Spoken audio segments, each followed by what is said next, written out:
Hi guys, welcome back to the channel. I'm going to wait for people to come in and we have special guests today. Hope everyone is doing well. Hope everybody is having a good week so far. And this is a Candace Owens live. I'm going to be reacting to some of the things that she revealed on, on her podcast and some of the things she has been saying. There's been some recent developments. And yeah, I haven't really been following. I didn't follow the Erika Kirk series closely. Apparently, it is now finished and she's moved on to more foreign policy type topics, I guess. Iran, she's talking about that. She's gone on to like a new theory now, saying that Charlie was sacrificed for the war in Iran, something to that effect. I don't know. But yeah, the reason I'm doing this topic, number one, is because we have some guests coming on the show, and I really like going back and forth with our guests. They have very good insight. So Tumi, Yuki, and Julia Reacts is going to be joining us. When they're here, they'll be joining us when they arrive shortly. So yeah, I don't know what's been going on with you guys. Let's see the chat here. Okay, great. More people are coming in. And yeah, so I'll be interested to hear your thoughts on this whole thing. I've going to be monitoring the chat a bit more closely after some crazy contributions last week. Yes, there were some who just came on the chat who were like, using the N-word and all sorts of things. It had nothing to contribute, nothing of substance to contribute. I got called trans, all sorts of ridiculous names that I was called, simply for, I guess I don't believe Candace. I just don't believe her. I don't believe her motive is pure. And yeah, that's just where I stand. But of course, we're all okay to disagree. That's fine. I actually find different perspectives interesting when it comes to this topic, because there are a lot of things to consider. Can we criticize somebody who's grieving? I'm grieving at the moment, technically. My dad passed away in September, and the same, just like a couple of weeks, or maybe it was the week after the assassination. So, can we criticize people who are grieving? Can we read a lot into how they act, in the aftermath of what happened in the weeks following their loss? Are we allowed to read too much into it? They're not crying enough, or there's no tears in their eyes, or they're laughing. And like someone pointed out, I think it was Matt Walsh who pointed this out. Hi guys, thanks for joining. It's great to see you. I hope everybody can hear me. I didn't check. But like Matt Walsh pointed out, this is unprecedented. Even when people are grieving, we cannot really judge Erika's grief, even if we've suffered a loss, because thankfully none of us have experienced exactly what she has experienced, which is her loved one being taken out like that for the world to see in a most brutal way.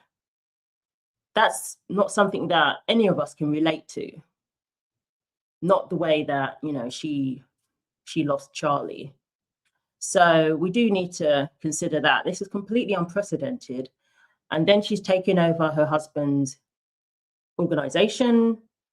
And I think the episode that I saw, I'm reacting to one particular episode that I thought was Candace's worst take yet.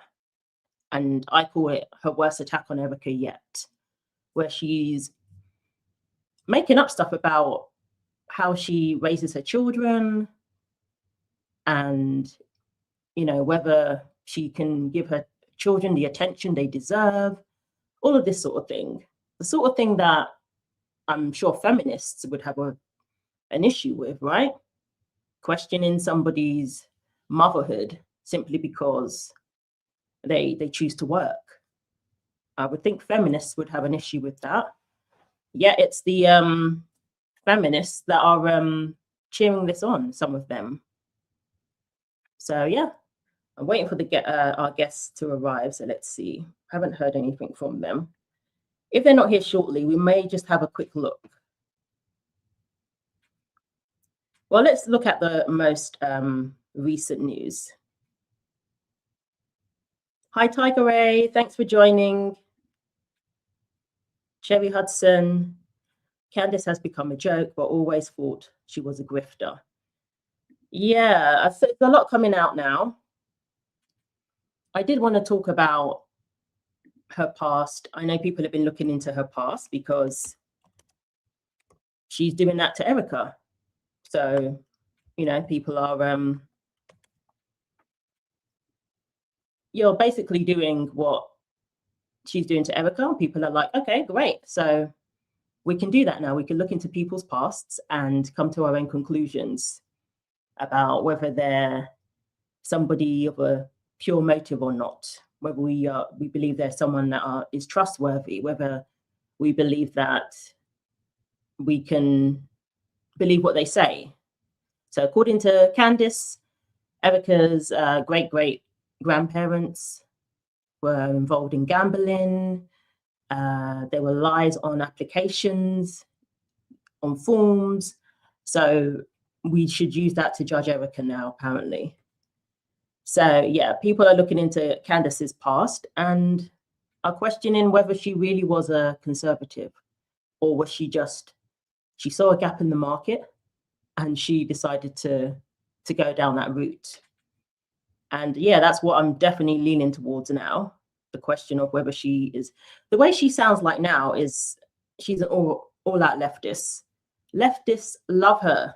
Leftists and liberals, they love her. The same people who celebrated Charlie Kirk's demise are the same people who were cheering Candace on.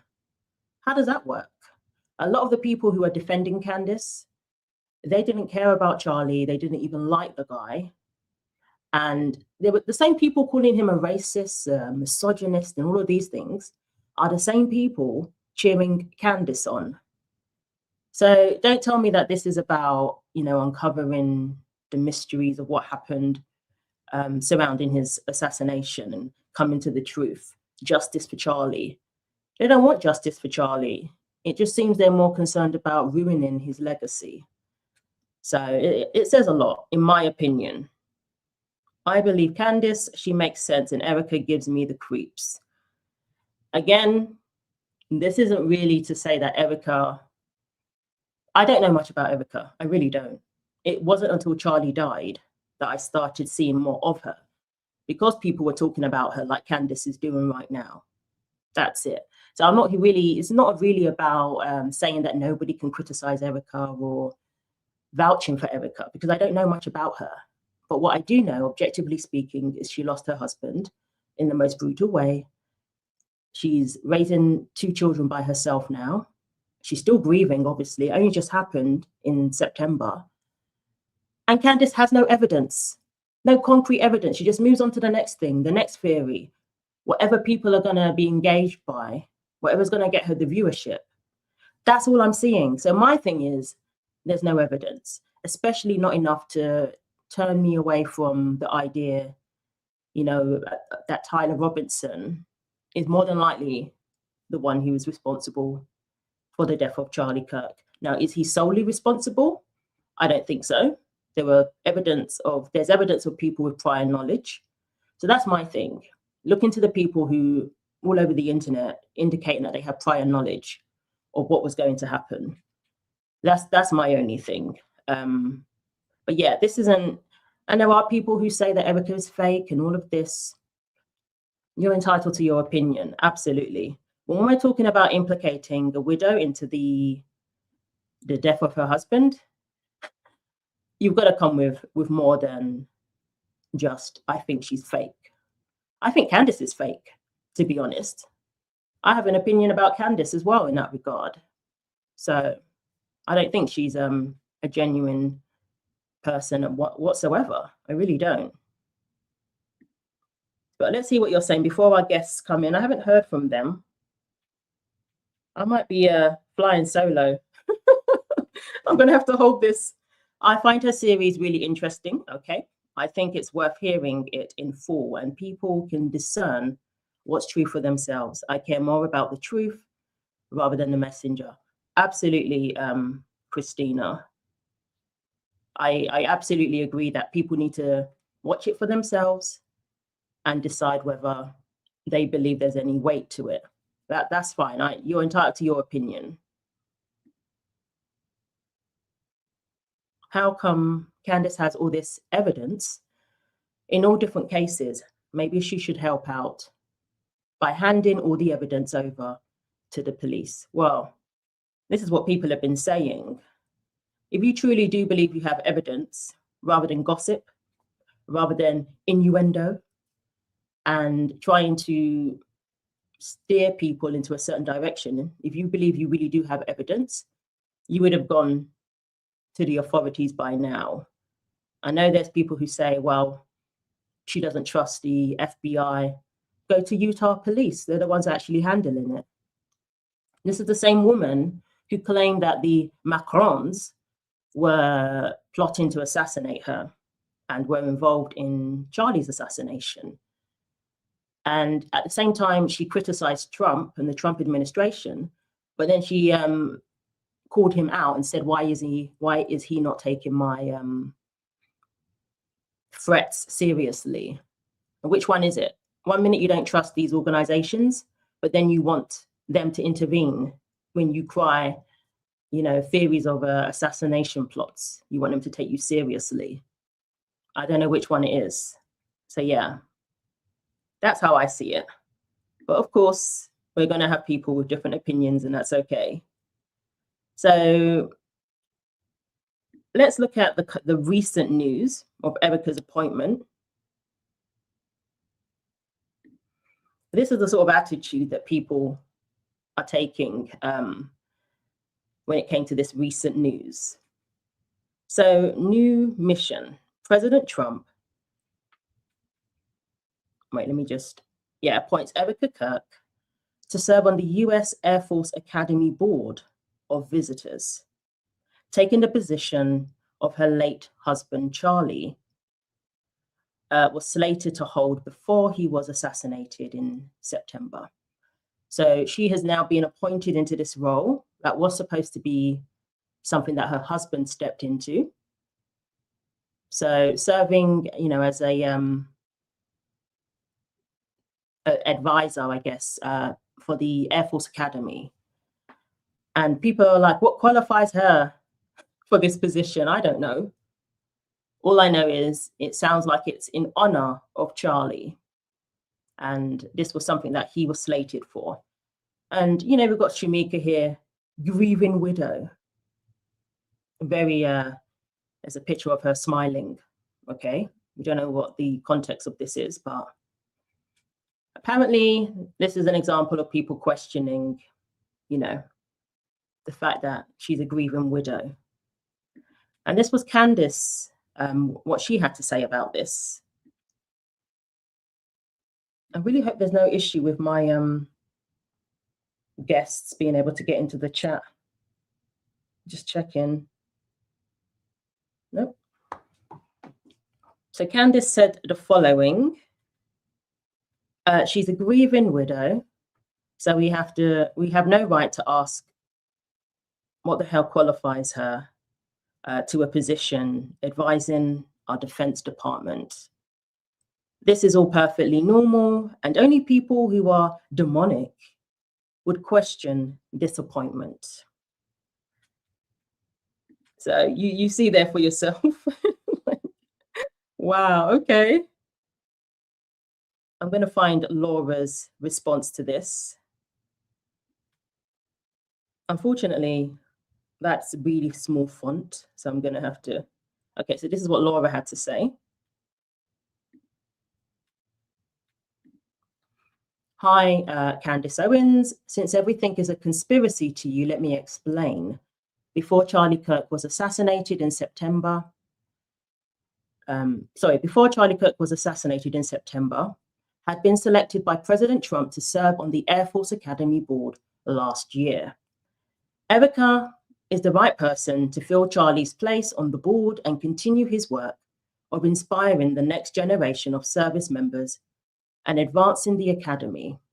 And that was Rep. August Pfluger. Charlie was appointed. He is now dead. So to honor him, his wife is taking his spot. Not everything is a conspiracy. So, of course, everything that Erika does, every position that Erika takes is going to be read into behind the guise of suspicious and, conspiracy. Or, as we're seeing here, she's not qualified. I don't know who appointed Candace to be the one to determine whether somebody is qualified for something. Erika is not trying to take over Candace's podcast. Erika is not trying to take over Candace's businesses. So why does she believe that she is the one to decide whether Erika is qualified or not? And at what point does Candace consider Charlie's wishes? From my understanding, he wanted his wife to take over in the event of his untimely death. And obviously, when people do have empires and organizations, they do like to keep these things within the family. So I don't know why it's so out of the ordinary that the widow is taking over the organization. Even if you don't believe she is qualified, time will tell. Why not give it time before jumping on this and just, I don't want to say raining on someone's parade. That's not the best term, but just being so disrespectful about something that is very sensitive. This is a matter that she didn't foresee. She didn't foresee her husband, going out the way he did and then being in this position. And this is something that Candace herself has been questioning. Erika herself has said, this isn't something she wanted, but this is what she, a position that she has been put in, and she's doing the best she can. And Candace, as she said on her recent podcast episodes, questions that. She just basically said she's lying, which doesn't really make sense. If somebody is saying, this is the hand I've been dealt, and this is what I am going to do, this is what I have decided is best for my family, why would that be considered a lie? That's their point of view, and that's what they've decided to do. You don't have to agree, but it's not your family, it's not your organization, and it really has nothing to do with her. That's how I see it. Charlie's parents, siblings, and his family have lost a loved one forever. Candace surely doesn't care about Charlie's death than his parents. Yeah. And this is what she's been putting out there, that she cares more, even implying that she cares more than Erika does. Because I'm trying to get to the truth and making a hell of a lot of money doing so, by the way. All right, so let's take a look at this podcast episode. And my guests, if they're going to join, hopefully they'll be able to just jump on. So this is where Candace is questioning why Erika took over TPUSA and basically says she's a liar. Okay. Let's just listen to Erika lie. Hopefully you guys can hear that. Did you just hear when she said, let's just listen to Erika lie? Put a 1 in the chat if you can hear this. I get this question too of, well, you were a stay-at-home mom and all this stuff, like that's what you should go back to doing or something like that. Okay. All right. Thank you. Thanks, Jenna. Someone said, Erika is an exceptional woman. She's very strong. She's definitely very strong. Sorry, Erika is a weirdo. There is something wrong with her. Yeah, I mean, again, I don't have a problem with people reacting to how they perceive Erika. Because even me, I come from a background of these like mega churches that I no longer attend. But in those sort of environments, there's this attitude of stoicism, even in the most difficult of times, because, you know, that's like a test of your faith. So you have to be stoic all the time. And Erika does give me that vibe, to be honest. But again, that doesn't mean that she's involved in her husband's demise. That doesn't mean that she's happy, you know, that he's gone because she wanted power. All of these things, that doesn't mean that she should be arrested, as Candace said on one of her rants, said that she should be arrested. Like, what? This is what I'm saying. Again, all of these things, strong accusations without any evidence or any proof. That's my thing. So this isn't about you have to like Erika, but to say that she's lying when you hear the following, I don't know about that. A lot of people don't realize that before I met Charlie, I had my own company, and I still do.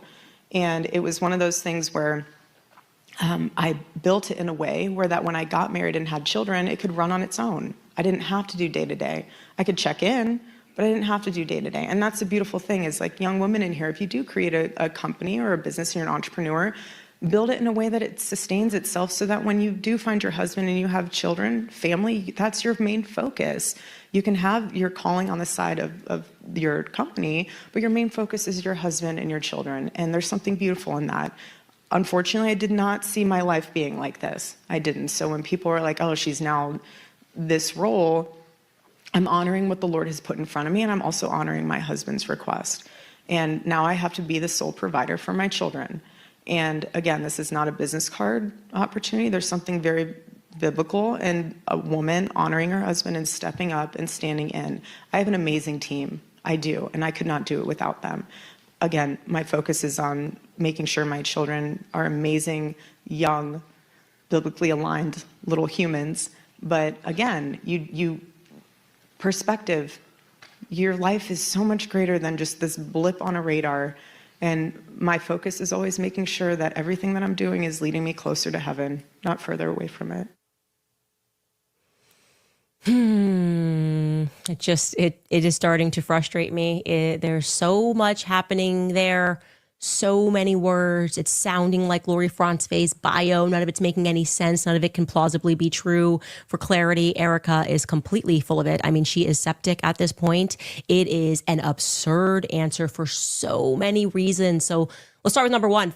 She's lying. Okay, she's claiming that she ran a business before she met Charlie. That's her point. I was running this business, and then by the time I got married to Charlie in 2021, this business was sustainable. She used her mom's favorite vocab word. Okay, so let's start with that. What business was Erika Kirk running before she met Charlie? I can assist. I was there for this. Okay, the business that she is referring to is a clothing company that prints Bible verses onto t-shirts. Effectively, just Bible verses onto t-shirts. I remember this vividly. Charlie, she does streetwear. She makes t-shirts. Kind of said like he didn't really care what she did because he was looking for a biblical wife, right? Like, I'm going to take care of her.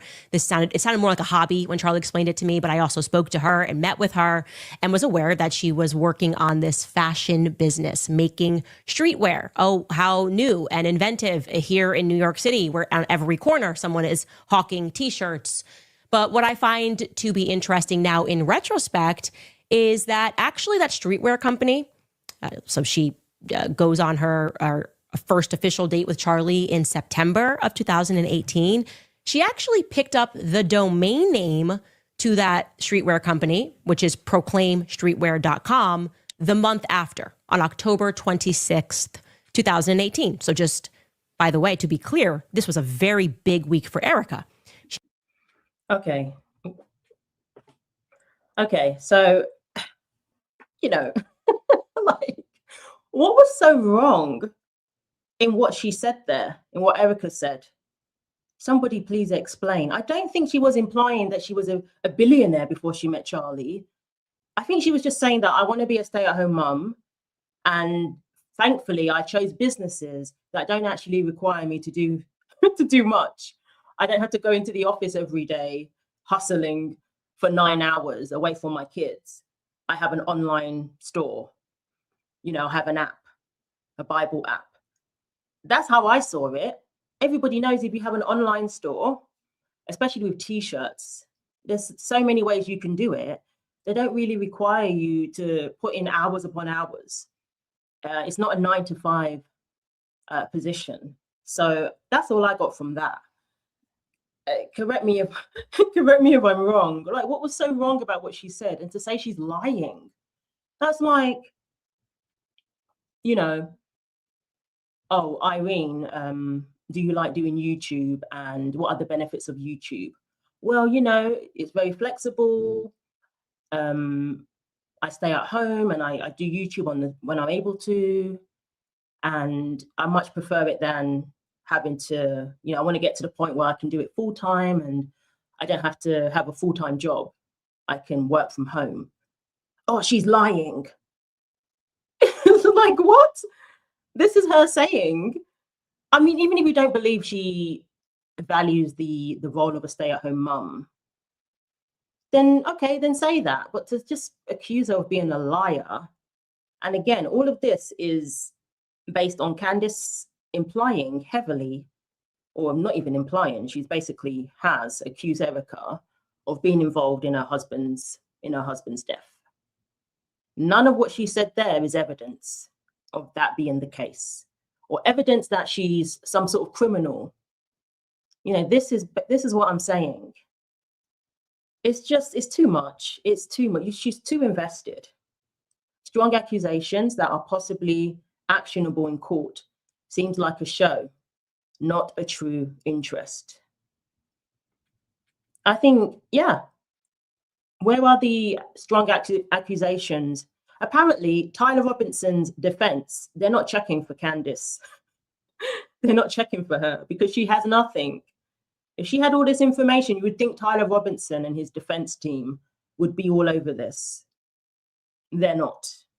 They don't take her seriously. And these are the people who are defending Tyler Robinson. Now, we don't know whether it's going to be, a plea of not guilty.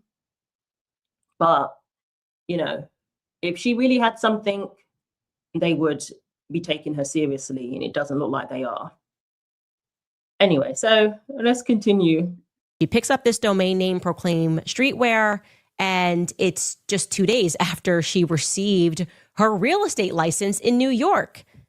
All of this happening a few weeks after she meets Charlie. So when Erika meets Charlie, just to paint this picture for you, we're supposed to believe that she's pursuing her master's degree at Liberty University. She is birthing a startup fashion company that she is somehow going to have up and running on its own within 2 years. She's also working in real estate for the Corcoran Real Estate Group, plus going on an interview with Turning Point USA for some job. We're not exactly clear on what that job is.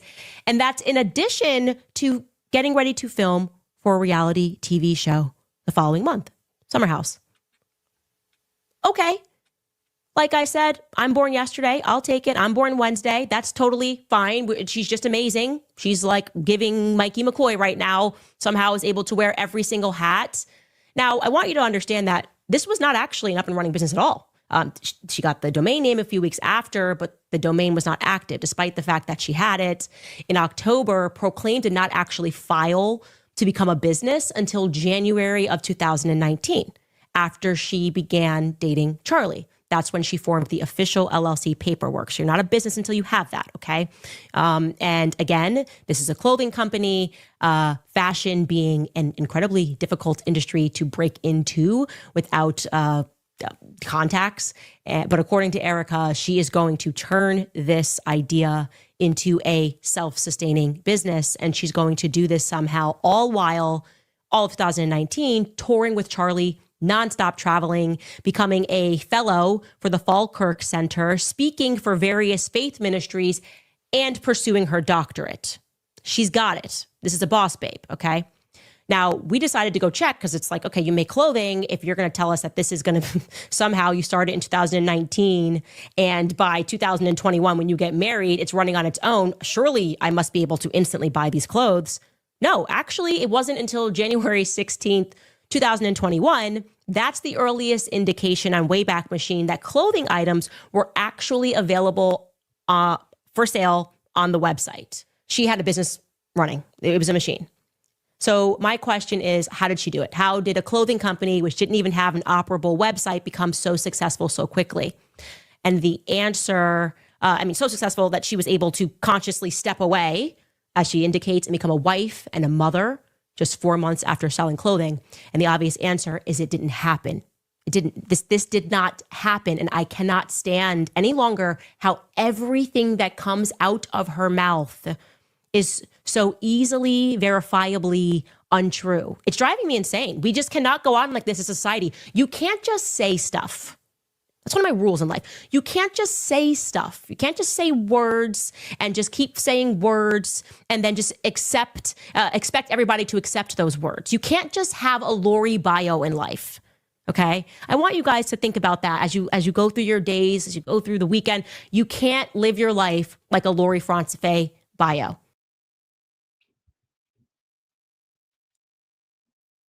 Okay, there you have it, people. I'm sorry, like, wow.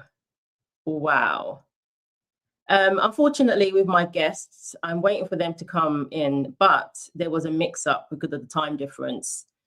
We moved forward here in the US, Pacific Standard Time. We moved forward, so the time I set, the usual UK time is not the usual UK time now. So my apologies for that. So it may be me for most of the stream. Yeah, I'm going to try without the wonderful insights. So it was supposed to be Julia Reacts and Tumiyuki. I'm hoping Tumi can still join us. So it's just me, guys. I'm sorry. But yeah, that whole thing, that whole rant, I just think it just indicates that Candace is not a good faith actor. She really isn't, in my opinion. That's not how she comes across to me. You're somebody who's going to take everything she says and it's not going to be good enough for you. It's not going to satisfy you. This is a woman who traveled to Tennessee and sat down with Candace for 4 hours, according to Candace herself. Nothing they do or say, TPUSA, Erika, is going to be good enough for Candace. And it's as simple as that. Now, proclaim attire, or whatever it's called, proclaim, fashion wear. It looks like a up and running business.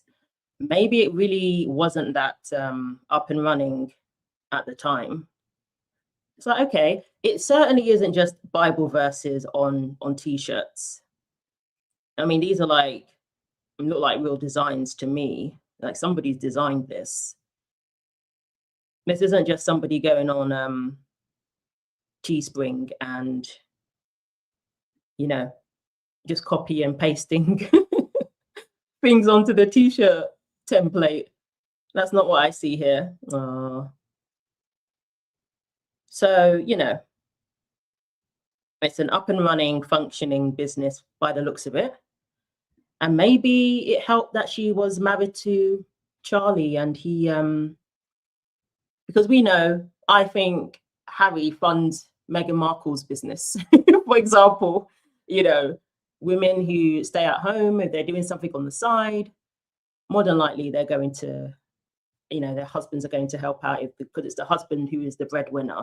David Beckham, word has it that he helped Victoria Beckham with her fashion industry, fashion brand when it was tanking. He intervened, or at least his name helped them get more, investors to help save it.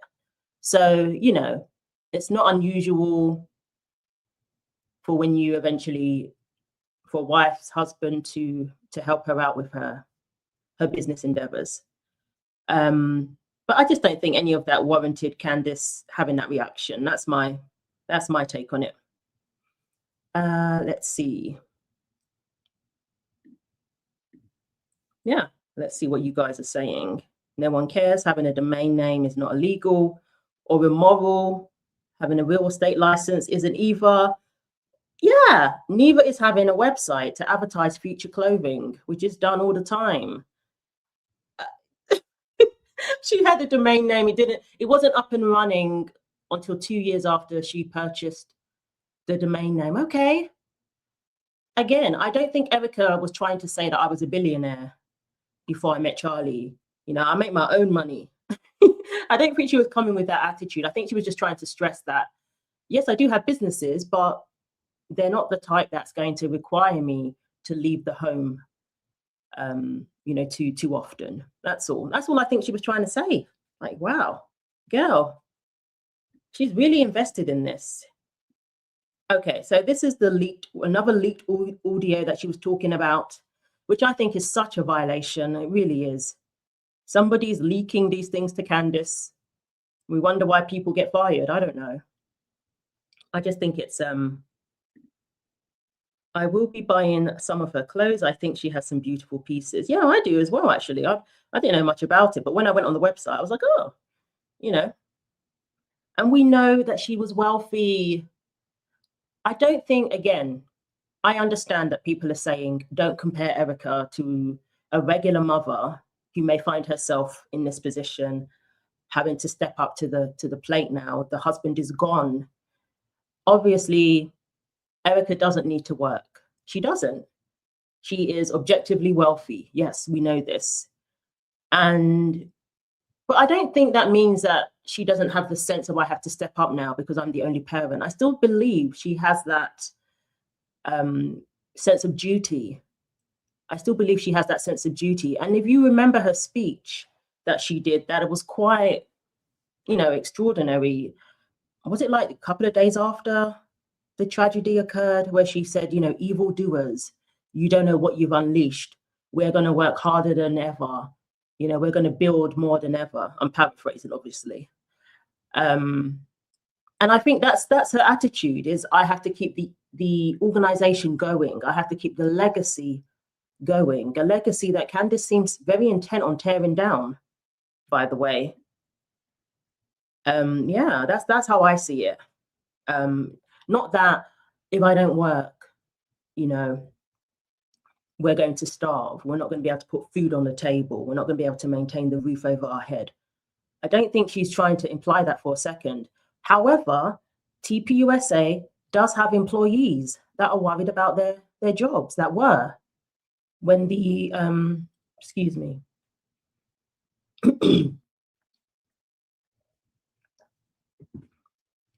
When everything happened, you know, you can imagine, although people would have been devastated to have lost Charlie, I still think people are going to were worried about their jobs. And that's what she was stressing in that other leaked audio where they had that meeting. She was reassuring them that their jobs are safe, that we're going to keep this going at the level that it's at now and beyond. So your jobs are safe. I think that's all she was trying to do. So when you do have an organization, there are a lot of employees under you that you have to make sure that everything is kept going so that they get their salaries every month, salaries that they heavily rely on. They're not rich. They're regular people. So if she was to just, you know, say, I'm going to take a step back and we might even have to wind things down a little bit, that's going to be people's jobs gone. So she's all about, no, we're going to keep this going. It's going to continue to grow and be even bigger than ever. I think she has that attitude when it comes to, you know, after what happened. That's how I see it anyway. So let's take a look at another leaked audio.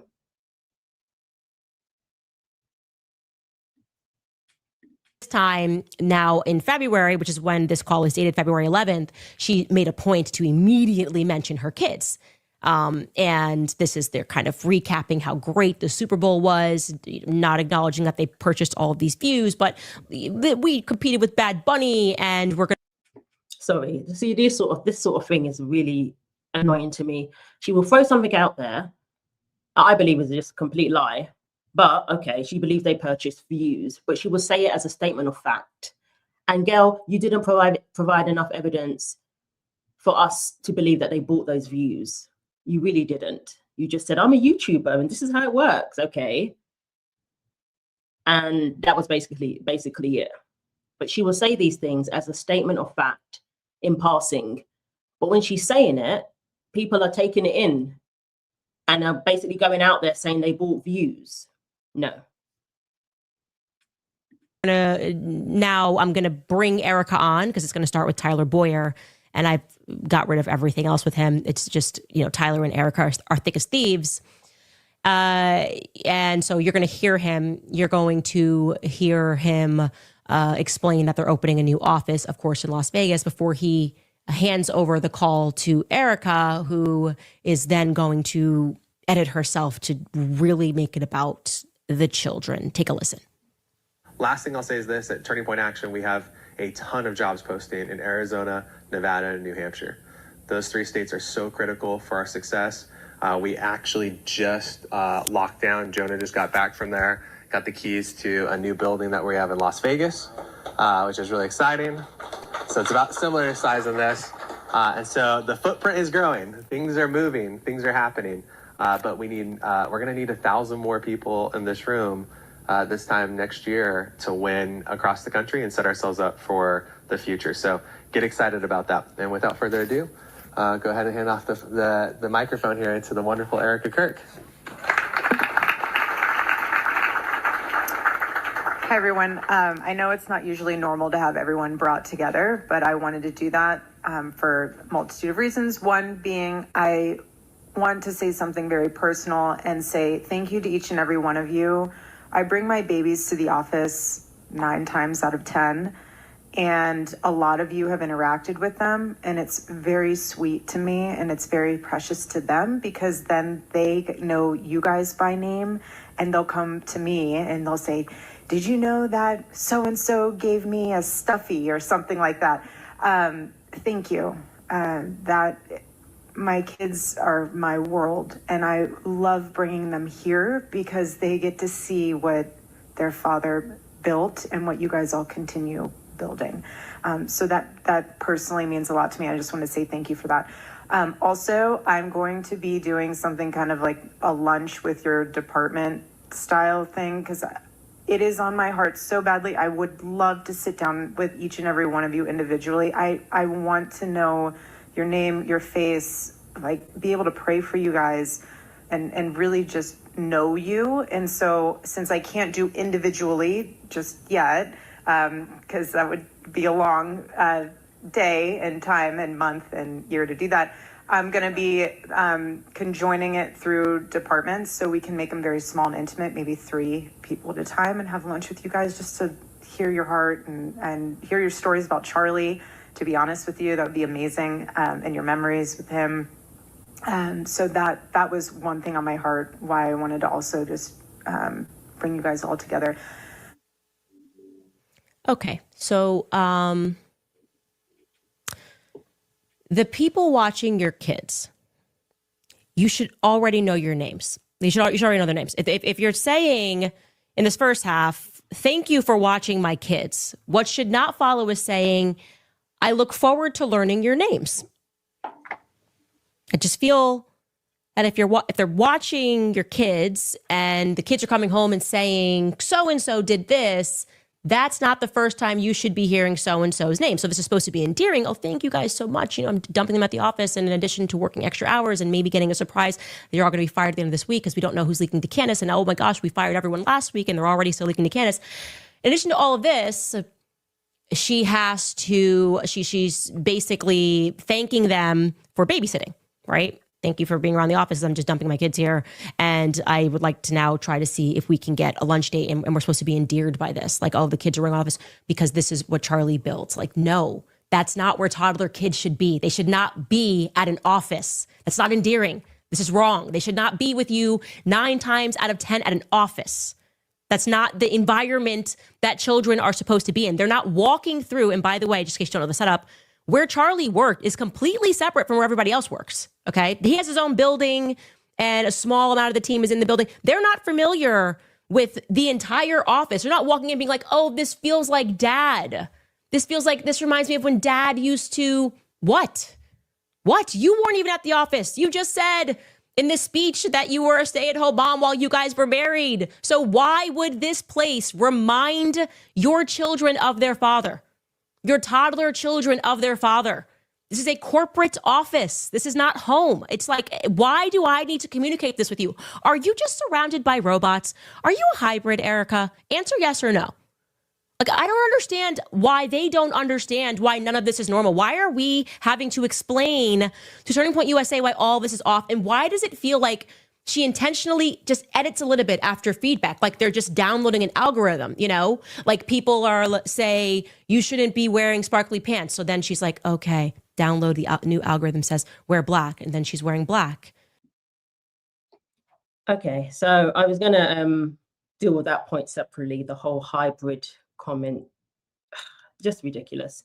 So before we get onto that part, I want to talk about where she's saying that she doesn't know the names of the people who watch her kids. What is she even talking about? Do you see how she puts words into Erika's mouth? Do you see how she's telling you what you're hearing while telling you to ignore what you're hearing? When did Erika say, thank you for watching my kids? She was saying, thank you for the lovely little gifts you've given the kids. They come back to me, be like, oh, mommy, they gave me this.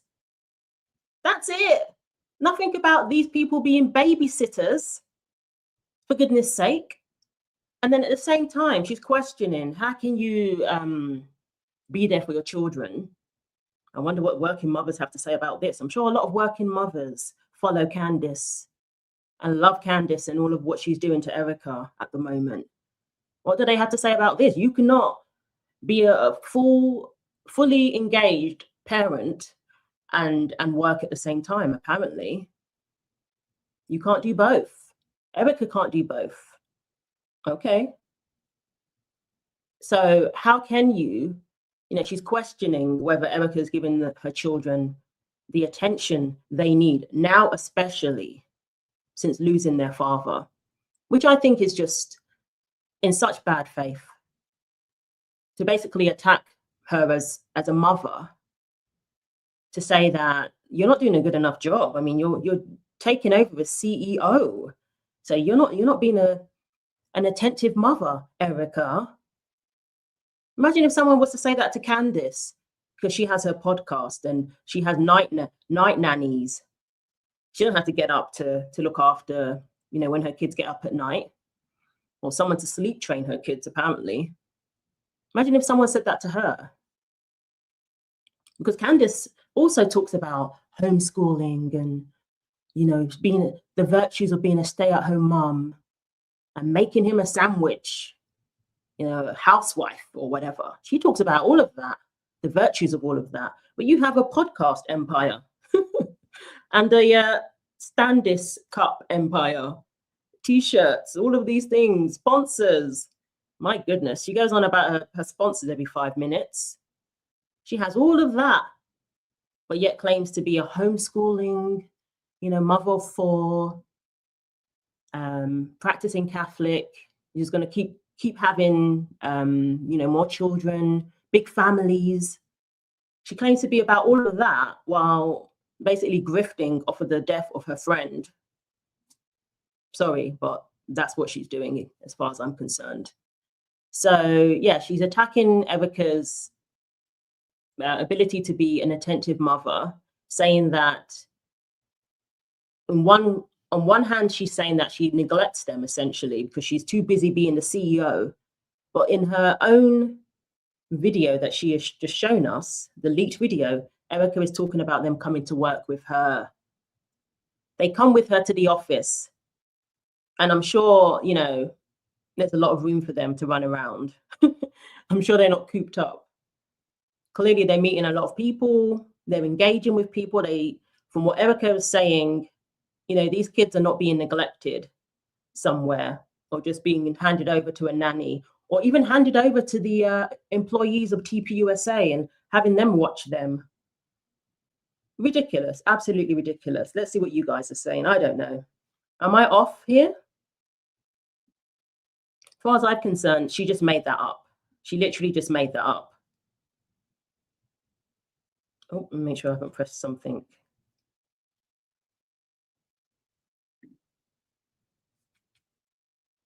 So it's normal then. Have you asked your spouse to do it after you are no more? Oh, wait a minute. I don't know what that's in reference to.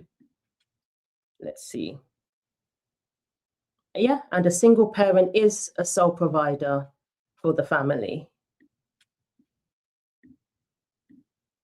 I mean, Candace spoke about GoFundMe's for Erika Kirk. People raised millions. And I know Brandon Tatum had a clothing line that he dedicated to donating to Erika specifically. So she's saying that people have basically donated money for Erika, like she's not going to go without. And obviously, she was talking about Charlie's life insurance and all of this kind of thing. So basically trying to say that Erika doesn't need to do this for financial reasons. No kidding, Sherlock. We know this. We know that they're millionaires, okay? Kind of like you, Candace, who also tries to act like you're relatable, but yet, you know, you're married to someone reportedly worth 200 million, all of this, a lord. So,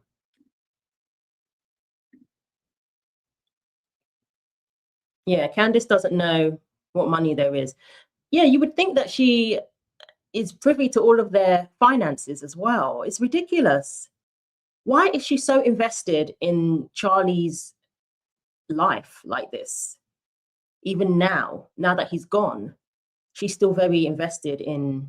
It's like you're the third person in the marriage. It's ridiculous. Anyway, that's how I see it. I just think, and then we had, because of all of this, one of Candace's fans actually got a revelation that this woman lies. She puts words in people's mouths. She will have you believe what you've just heard based on what she is saying, not based on what you heard for yourself or seen for yourself. And the very thing, we know that she projects. She's all about projection. The very thing she accuses Erika of doing, this is what we have seen her do time and time again. I was watching the Candace Owens show, and I've been following Candace for years. And she did something I honestly didn't think she was stupid enough to do. And honestly, she's not that stupid, so she knows she did what she did. And I think that is what just it frustrates me beyond all belief. But she released an audio file on Erika. Erika was addressing the company. And in there, she wanted to make like a special thank you to all of the employees for being so nice to her kids. She went on to say that they would give her stuffies, like stuffed animals, and they would take them to her, the stuffed animals, and be like, so-and-so gave me this. And she was saying thank you, that the kids were getting to know the employees and getting to know this thing that their father had built. And then separately, she goes on to say that she wants to sit down in small groups in the company and like have little discussions with everybody in the company. She wants to see everybody face to face, get to know their names and everything like that. And then Candace Owens goes on this rant about how horrible it is that she doesn't know the names of the people that are watching her children. What? Excuse me? You literally cherry-picked Erika's entire speech. And now, and mind you, I like listening to Candace Owens when I'm cooking, cleaning, and everything else. And I'm starting to wonder, like, do I need to pay closer attention? Do you need to be somebody I quit listening to because, Miss I hate it when people lie, blatantly comes out and lies. Like, you're not that stupid. You knew what she was talking about in both parts of that. And yeah, so I don't know what she's gonna do. I guess we'll see when she comes out with her show today.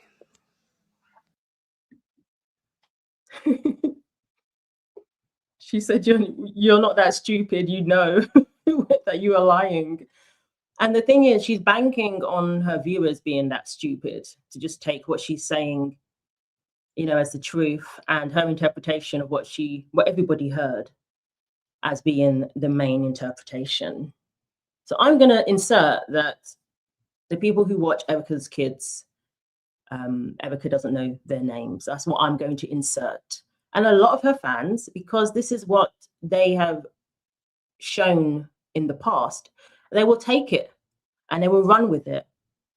And they will be in the comments saying, oh, look, she doesn't even know the names of the people who watch her kids. She's CEO and she's just fobbed her kids off to, employees and she didn't even know their names. She's going to try and learn their names now, though. But yeah, they'll be in the comments repeating what Candace has said and forgetting what they heard. That's what she's banking on. That's why, if you're a fan of hers, demand more of her. Demand a conclusion for something, for a change. Apparently, she's moved on now. The Erika Kirk series is over. Apparently, her viewership wasn't impressive by the standards that, were set when she initially started all of this conspiracies into Charlie Kirk's killing. Her numbers have gone right down. And last I checked, there was one where she barely hit 1 million, which, hey, of course I'm not knocking, 1 million views, but compared to what she's had in the past, like 3-4 million, her viewership has gone right down. I heard someone say that it was like 60%, by about 60% of her viewers have checked out. And that's huge when you're in the millions. It's very significant indeed, over half. So she's now pivoted once again. And this is what she's going to continue to do when her fans don't make any demands of her. They just take it in and they move on to the next thing. And there's no questioning why she never concluded the previous series. What conclusion did you come to, Candace? Is Erika Kirk's family a bunch of criminals? Not great grandparents, where, we don't even have proof that these people that she's referring to are even related to Erika, but whatever. Erika, right now, her mother, who is very sick at the moment, all of this, are they a bunch of criminals?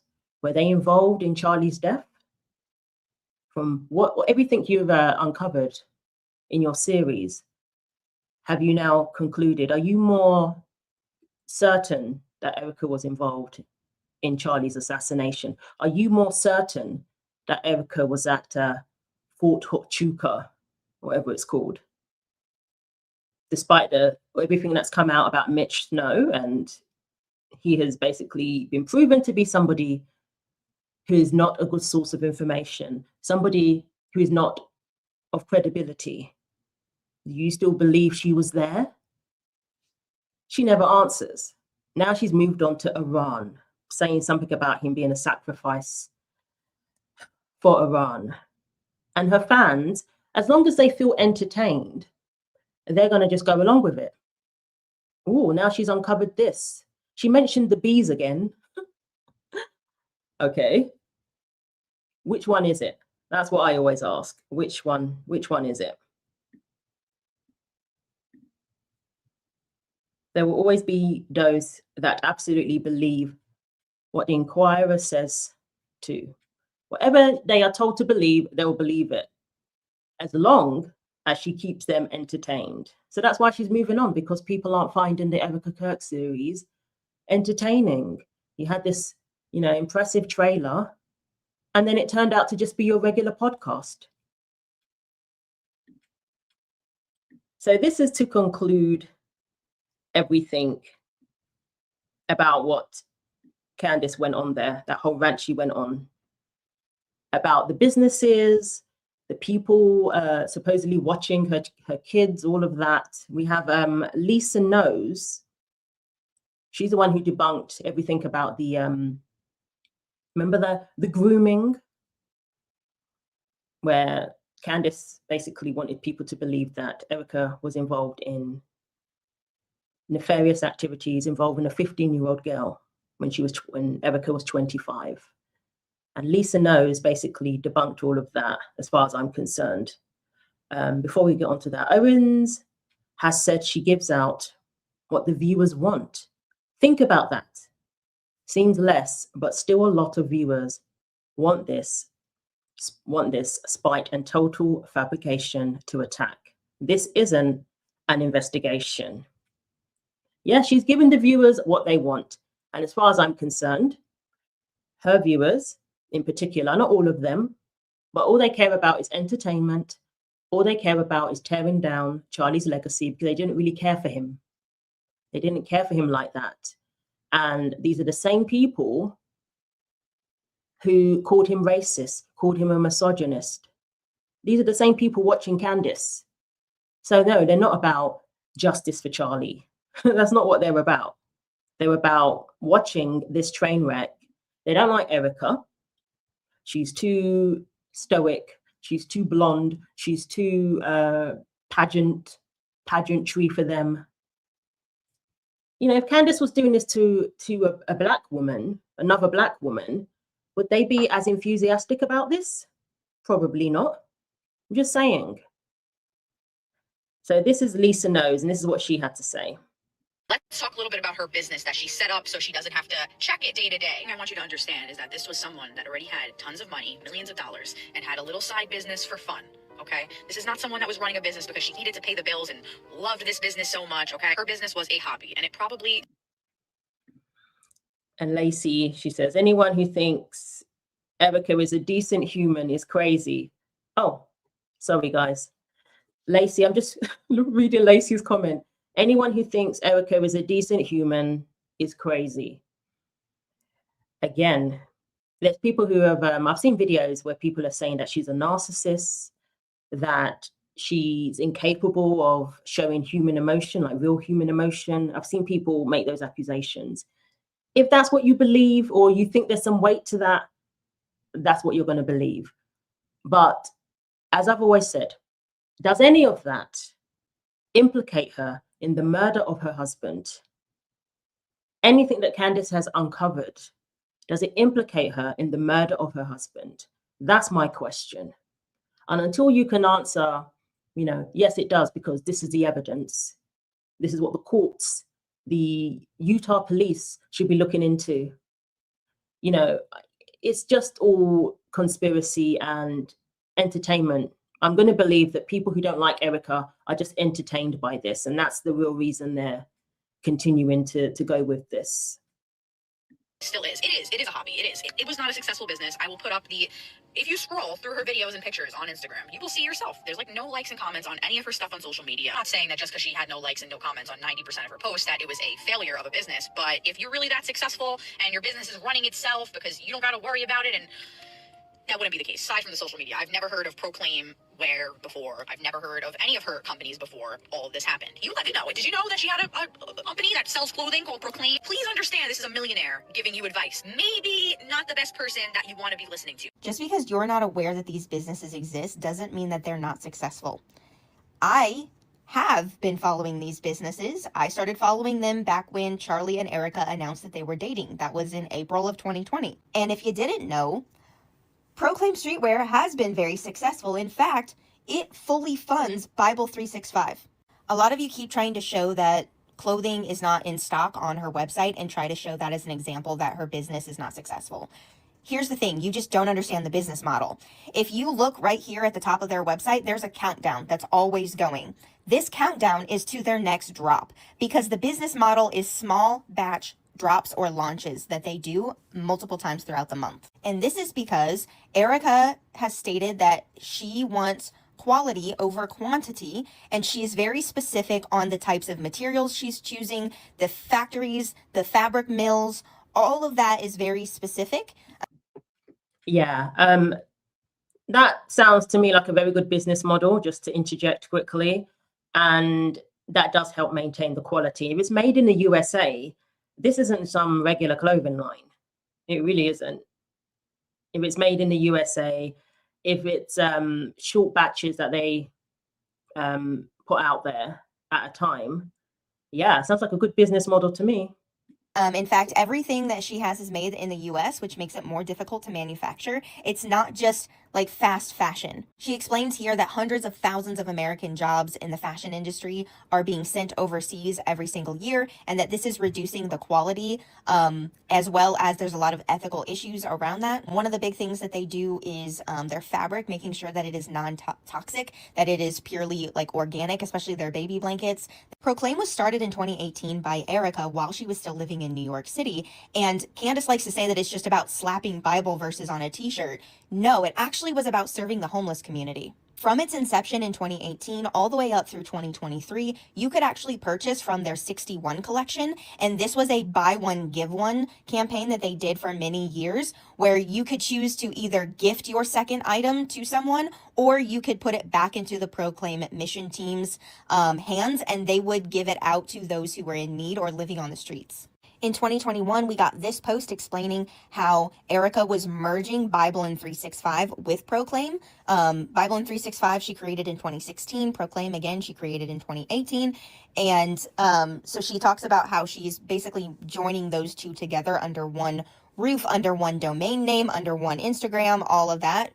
One of the other ways that Proclaim makes money is, yes, they're doing small batch launches online, but they also are partnering with Turning Point conferences, and they have booths set up at each of those conferences to sell merch and apparel. This is just an example of that. She did this post in 2023 saying, come and see us at YWLS this weekend. And here is where she explains that the sales from the clothing through Proclaim actually funds the Bible in 365 program. So one is sustaining the other. She said, we are able to provide our Bible in 365 program at no cost to thousands of our brothers and sisters in Christ around the world. And over the past 9 years, we've had about 500,000 individuals join the Bible in 365 family. God is moving and his word never returns void. With every purchase from Proclaim, 100% of the proceeds go directly towards keeping our Bible in 365 ministry free. So in order to make sure that no one will ever have to pay for a subscription for the app or the Bible reading service or the videos and content that they make, they also do a Q&A every month with her and Pastor James. Like, in order to have access to all of that content, they will never charge anyone. And it's because Proclaim and the clothing that they're selling is funding Bible in 365 so that all of these people will have access to the Bible and that content completely and totally for free. Okay, so that's actually huge, because I don't think that Bible related things, should be for profit. I think that should be something that is available for free for those who don't have access to these things. I think that's wonderful. I have to commend her for that. And of course, the Proclaim fashion line has to be making some money if it's funding for people to have access to this Bible in 365. It has to be, that's evidence that it is making money. It's a viable business. And on top of that, it doesn't even sound like she's trying to become a billionaire off of offering, the Bible to people, which is a good thing. So that is being provided for free. That's actually commendable. I don't know what Candace will say to this, or it's a lie. And I guess she's just gonna say she's lying. I love how Nicole says not to get your information or your advice from Erika because she's a millionaire and she's never going to live or experience life like you. Yet she seems to have no problem taking advice from Candace Owens, who's also a millionaire, who will never live or experience life the way that you do. It's funny how that works. But regardless of what you feel about Erika Kirk, the facts remain. She has a Bible app and Bible reading company that has been around since 2016. It just celebrated its 10-year anniversary in December of 2025, and Proclaim is going into its 8th consecutive year. I don't know if you know anything about starting businesses, but most small businesses or new launched businesses are lucky to get past 5 years before they crumble and have to close. So the fact that she has businesses that have run for 10 and 8 years is a sign that they are in fact successful.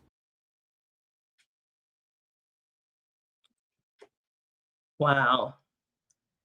So everything Candace said there was just nonsense. If everything that Lisa knows presented is factual, which I believe it is, what Candace said there was absolute nonsense. You're basically trying to demonize Erika for choosing to take over her husband's organization and for explaining in the past why she loves being a stay-at-home mum and how having some businesses on the side that are self-sufficient and that don't take up too much of your time is conducive to that. That was all Erika was saying there. Julia has just arrived, so I'm going to add, hi Julia. Hi. So I'm sorry, so I was driving sorry. like a mad person. You started the stream an hour something ago. Yeah, we've moved forward an hour. Oh, And so you I got did it not, wrong. I didn't account for that. I'm so sorry. So I should be apologizing. Oh No dear. worries.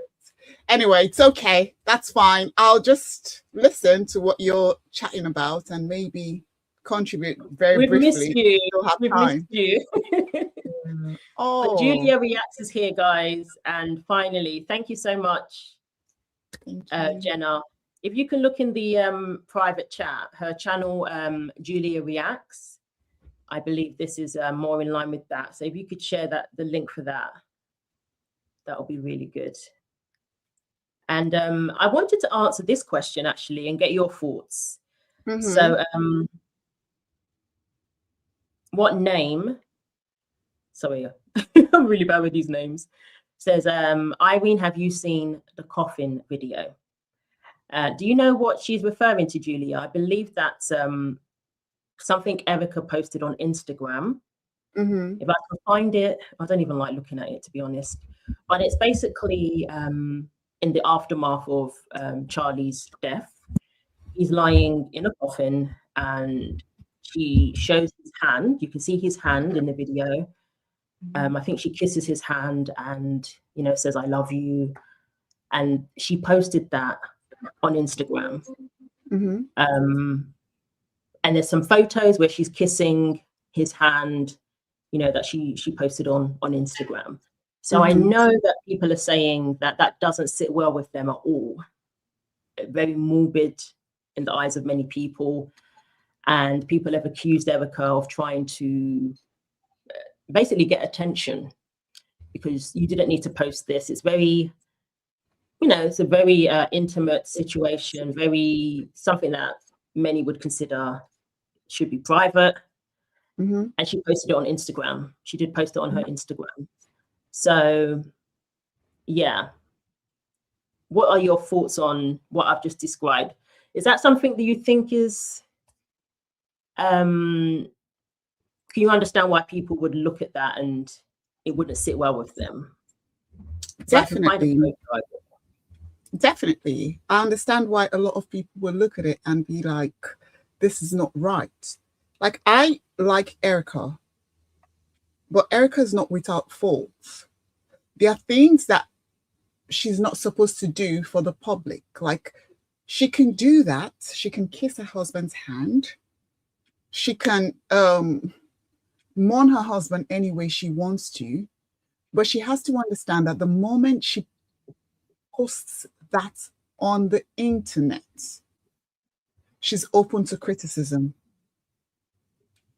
People are not going to think the way she thinks. A lot of people are going to read different meanings into it, which is why I do not support her posting it. Now, do I support her kissing her husband's hands? Yes. That's her husband. That's a woman who's lost the love of her life. That's a woman who loved a man. That hand, for me, when I saw it, what it signified to me is quite deep. It's quite deep. I felt what she was trying to convey to the public was her husband was passing the torch to her. He was extending his hand to say, take, over to you now. But then, you know, the people that hate Candace, ooh, Candace, that hate Erika, ooh, oh, she's reacting weird. They were ready and waiting to pounce. But when I saw it, I analyzed it in different ways. I went like, is she trying to let us know that she's taking over from where her husband left, that her husband is passing the torch to her? Is that what she's trying to convey? So for me, the only criticism I had was she should not have posted it online. She shouldn't have. Well, there's people saying she posted it online for the attention. Oh. She can't help herself, and yeah, that's her motive for posting it, along with some other, you know, times where she's posted things, you know, in the aftermath of Charlie's passing, that people would say is inappropriate, similar to this one. I can't remember all of them, but that's the main criticisms I've seen from Candace fans, is Candace you know, fans posting are crazy. things like this, or even Candace being around, yeah. you know. So do you think it's right to look into the very act of posting it in the first place as being suspicious, as to, you know, whether it's just, is this something that she's just using for attention? Is she as grief-stricken? Erika is grief-stricken. You know, she's not thinking straight. That is her man. When you lose someone, there's no manual that says this is how to grieve. Nobody has a playbook. I'll take, for instance, there's something they do in Ghana where someone dies. I think they used to stand the person up or something like that. I can't remember. I saw something like that. And I was like, oh, this is strange. But that is their culture. Does that make sense? That is their culture.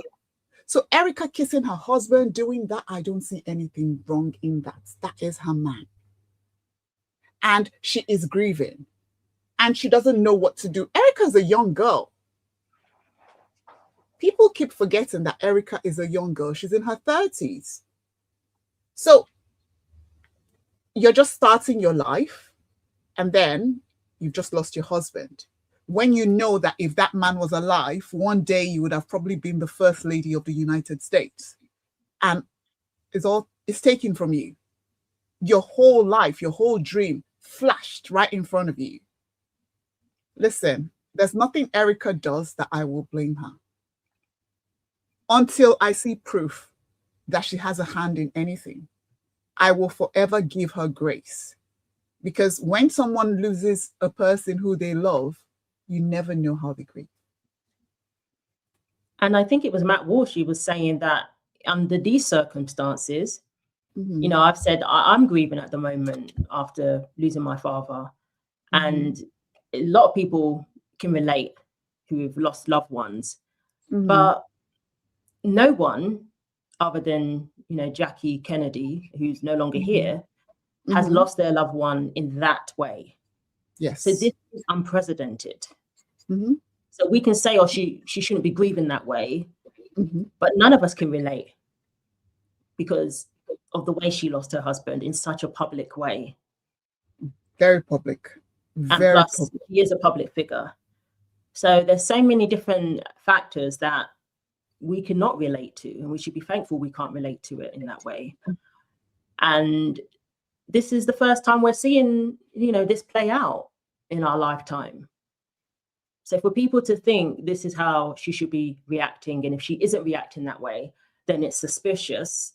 I can only believe that it's because a lot of them, for many of them, it's because of what they've been hearing online, in particular Candace. And it has a knock-on effect. It does. And that's what I'm seeing now. It really is. So some of the things we've reacted to before you came on, for me, this is Candace's worst attack on Erika. I call it the jean shirt episode, where she was the most unhinged I have seen her, and just not even trying to hide her hatred for this woman. Oh, that's how I perceived it anyway. So I'll show you an example. It's more than hatred. There's envy there. It's more than hatred. There's envy. Yeah. For sure. Because why is she so invested in whether Erika Kirk takes over from her husband's organization? What's that got to do with her? Exactly. Exactly. And someone is exposing her. She's being exposed by different people now. A lot of people are on her case. I don't know if you've heard of Joshua Carr, I believe is his name. Is it Joshua? No, I don't think so. I reacted to a video on my channel. I think it's Joshua Carr. He has started doing his own investigation on Candace. And Candace made it look as if, I'll just get his name. Let me make sure I get it right. I think it's Joshua Carr. 1 second. And Candace made it look as if Erika and her husband, Charlie, had like an arranged marriage. Meanwhile, Candace is the one who married someone for business purposes. Her husband has very close ties to Andrew Tate. What is Andrew Tate known for? Allegedly creating a sex trafficking gang, allegedly. By his own admission, he's a pimp. He's pimped out women by his own admission. But she is trying to link Erika to that. So he has a very good take. He said that what Candace is putting on Erika, that's exactly what Candace is doing. And I believe that. So. Yeah. See? Because she projects, her projection is, you can't even unsee it. Yes. Yeah. So this is just an example of surrounded by robots. Are you a hybrid, Erika? Answer yes or no.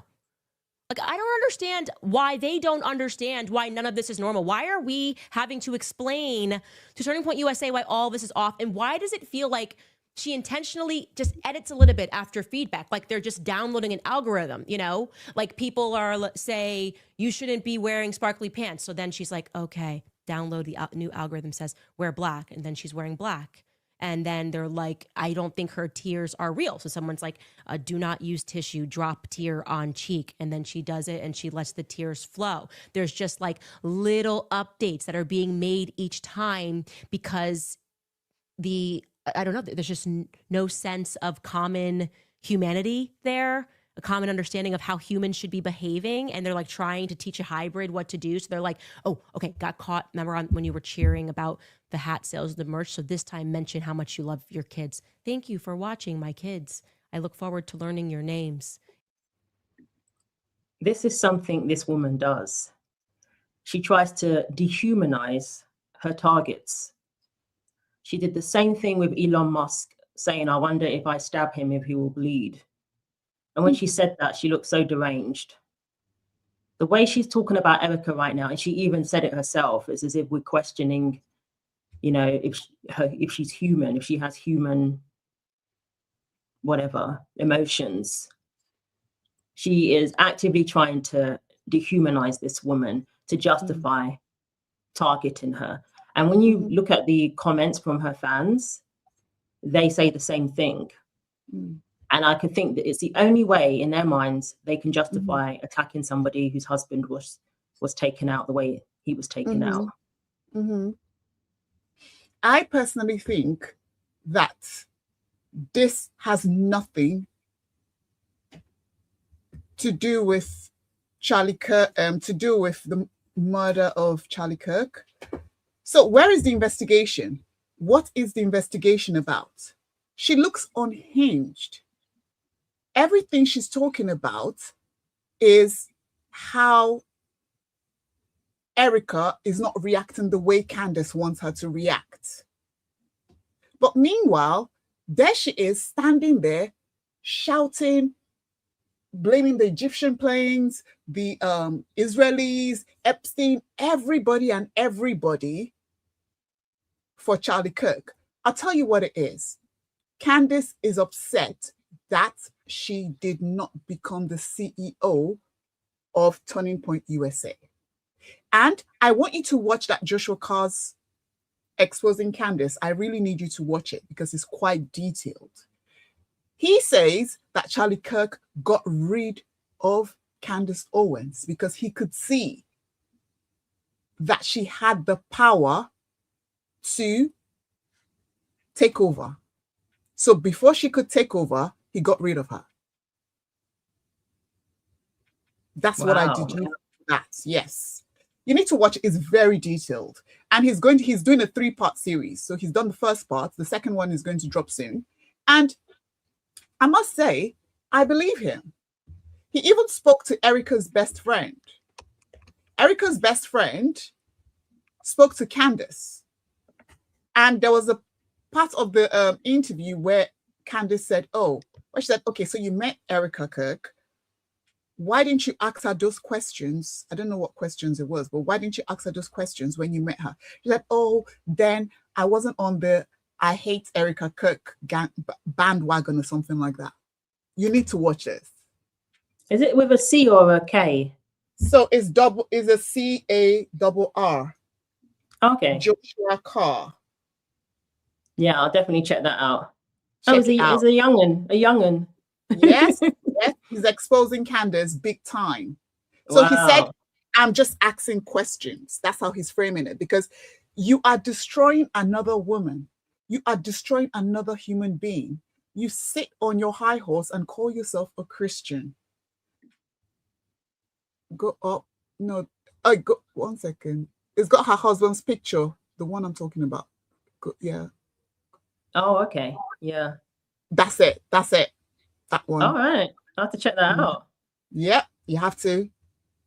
You have to check watch that a few, out. Welcome to episode 1 of my series, Obsession with Charlie. I'll be showing you my in-depth investigation of who Candace Owens really is, her shady past, what she believes, and who funds her. And as Candace says, this will be no kerfluffle, guys. Today, I'll also be showing you an exclusive phone call I had with one of Erika Kirk's best friends, someone who sees her regularly and has spoken to Candace recently as well. Now, just as Candace Owens began her fraudulent investigation of Erika Kirk with a story, I'd like to begin this series with a story of my own.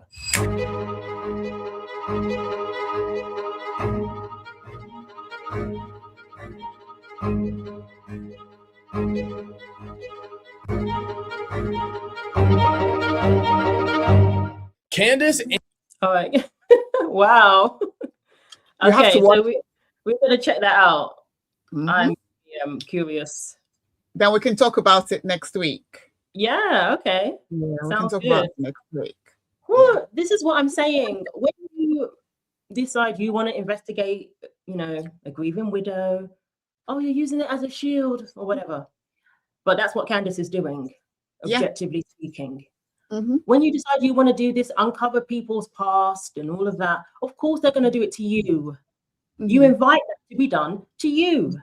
So I don't have any sympathy for Candace that people are looking into her past. I've always wondered about her parents. Some of the stories she's told about her granddad. I'm questioning the timeline because I just can't see her granddad being that old for some of the things that she said her granddad went through.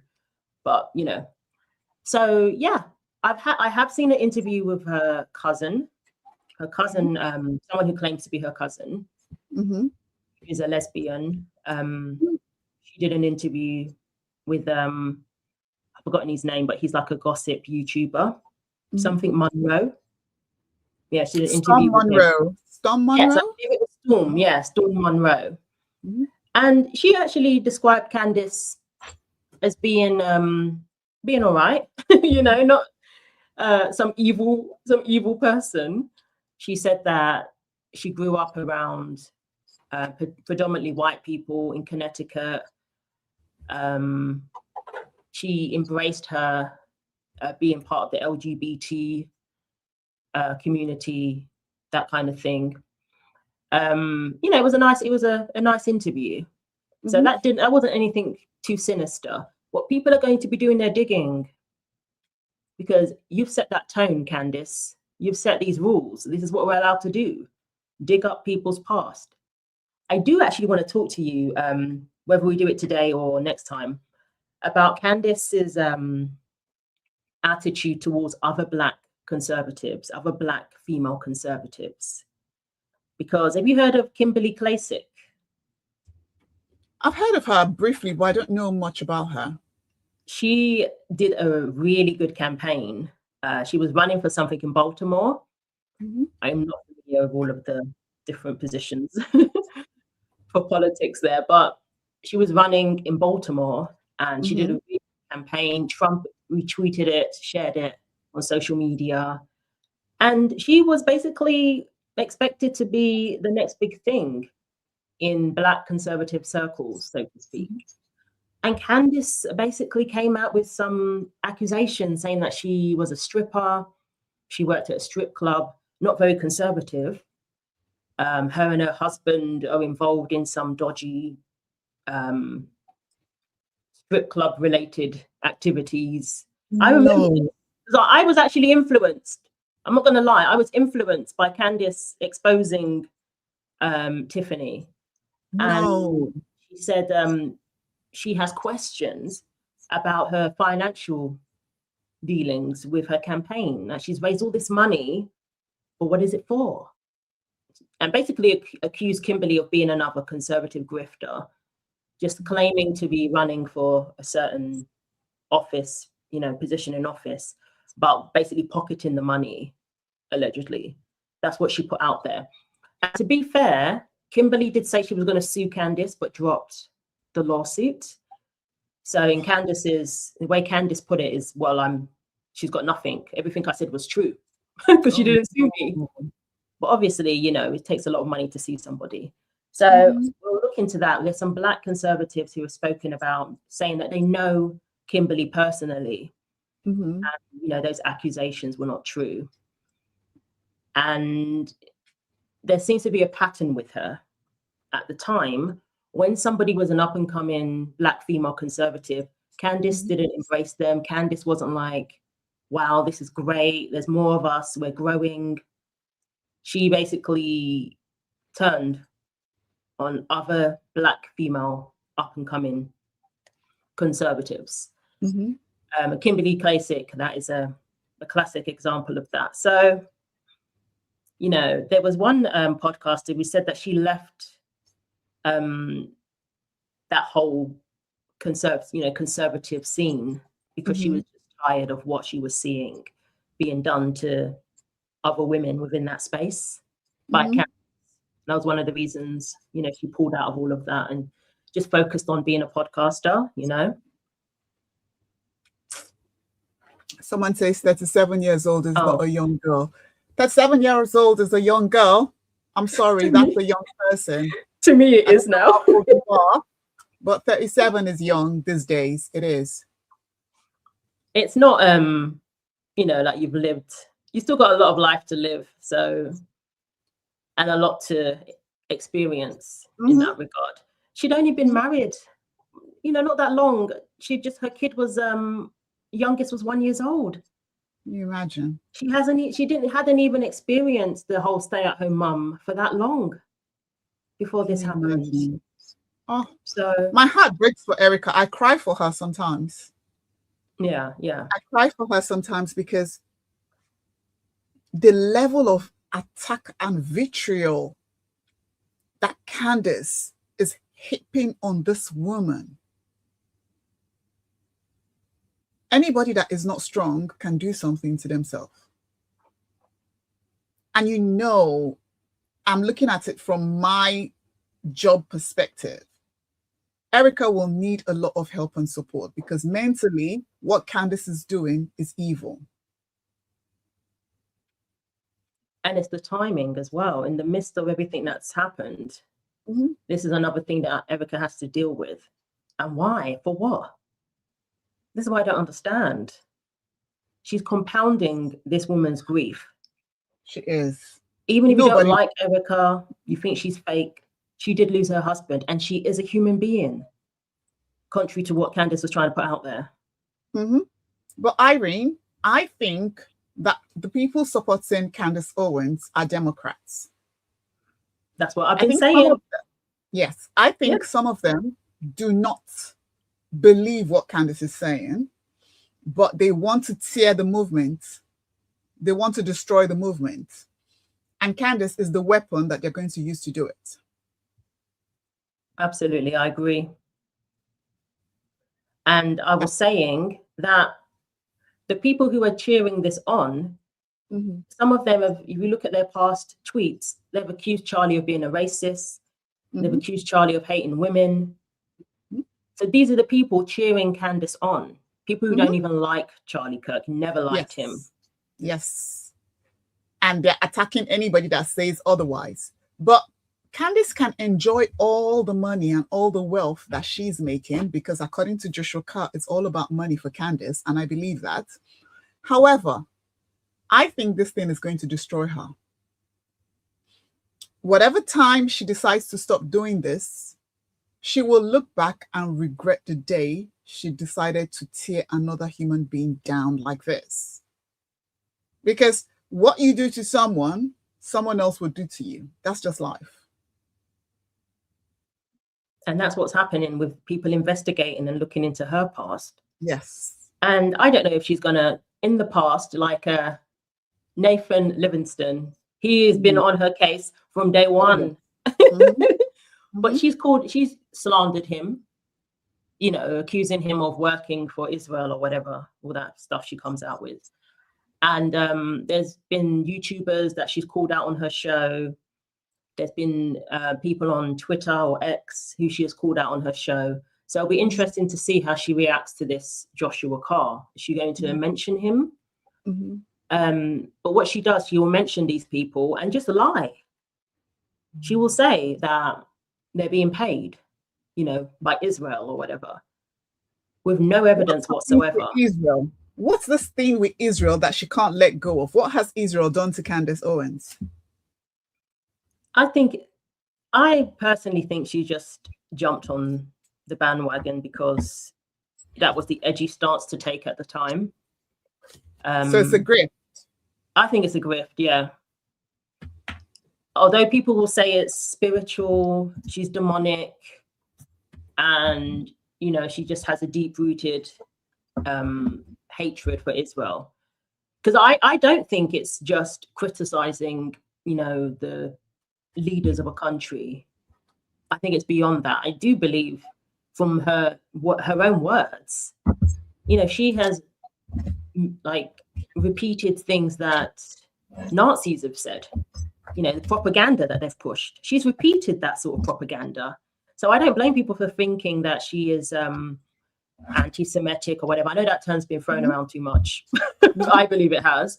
But in this case, I do think people have valid reason for saying that she is. Because she has repeated, you know, Nazi propaganda. And it's like, if that's the route you're going to go down, what do you expect?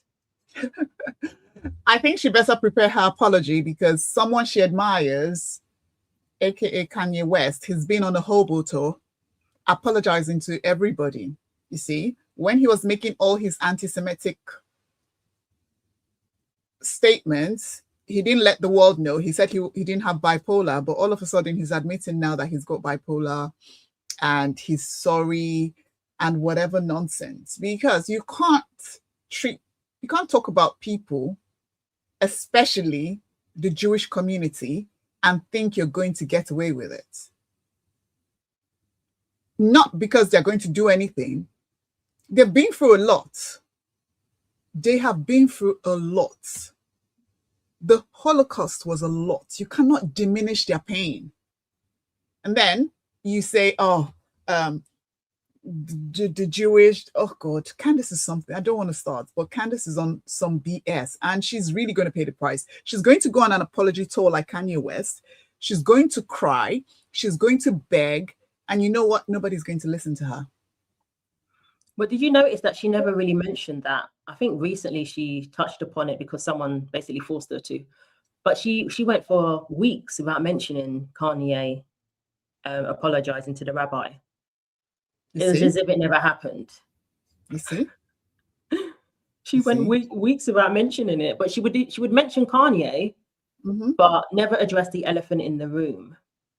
He's been on a hobo tour. He's been begging, crying tattoo tears. He has, you know?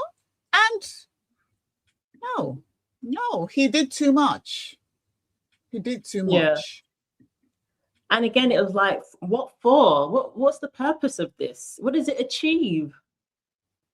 I just never understood.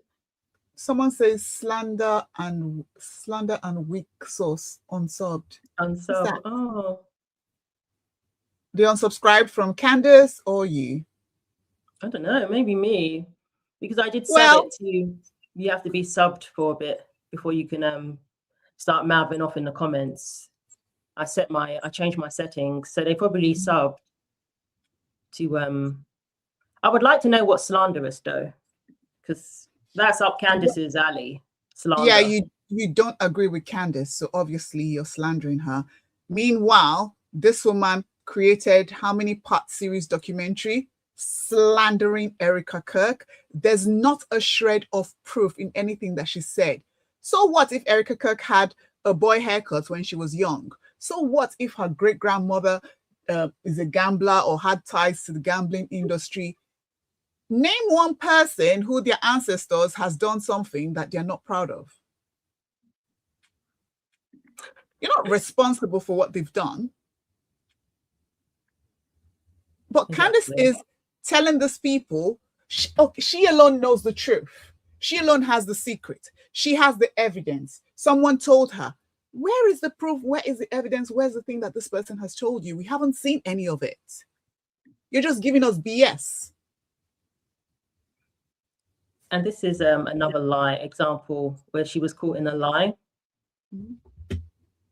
Which one is that? She's talking about that. I am now of the opinion. I think this is the one. She's talking about the Masonic Bible as if it was from centuries ago or something. And this Cinema Shogun on X, he's another one who's been on her case. Deeper than that. I am now of the opinion that he was likely sacrificed. And I want to tell you why I got there. Sorry, this is a new theory that she's moved on to, by the Sacrifice. way. Forget Erika now. You guys know, if you're a part of my book club, I've been doing a lot of research into Freemasonry. About a month ago, while we took a break to prepare for our Bride of Charlie series, someone sent me this. I'm showing you, this is what they sent me in the mail. Something that is known as a Freemason Bible. Now, I knew that these existed because of my studying Sigmund Freud and looking into the fact that he had inherited one from his father. The backstory of this one in particular came with a handwritten letter, is that a 33rd degree Freemason out in Oklahoma died, and all of his belongings were left in a home that was eventually auctioned off. And the person who had this in his possession, his relative was the person who acquired the home. And they went in and they burned everything in it effectively, thinking that it was obviously just carrying bad spirits. But he, for some reason, had the sense that he should keep this one item. For no particular reason, he kept it in the back of his truck for over a decade. And when he saw me covering the history of Freemasonry and what they believe, trying to discern what it is that they believe, he felt that this was the reason that he had kept it all those years. So he just sent it to me to provide me further insight into what they believe and what they practice at the top of Freemasonry. This is not your granddad's Freemason lodge, okay? Oh, my dad was a lodge. It was just a no, this is not that. That is not what 33rd degree Freemasonry is. So I flipped through this immediately after we did douse it in holy water. Why the you lying? Liar, you're a liar. It's really nice that you sing. You're a liar. You're a liar. It's really nice that you sing. You're a liar. You're a liar. You're a liar. You're a liar. You're a liar. It's really nice that you sing. You're a liar. You're a liar. It's really nice that you sing. You're a liar. So This thing's available everywhere. It's on eBay. You can look one up now. I mean, these are the different places. You're a liar. You're a liar. You're a liar. It's really nice today, you see. It's really nice today, you see. That's funny. Yeah, I know you're lying, but you sound excited, and you know Yep. that I know that you're lying. You're lying. The grift. Cinema Shogun. Oh my God, the grift is too much. It's too much. Dear. But I wish someone will talk to her. I wish someone will touch her and say, it's okay. Let me say something to you. Okay. Candace is jealous of Erika because Erika is what she always wanted to be. Erika is blonde. Erika's beautiful. Erika married rich. Erika has got class. Erika is loved.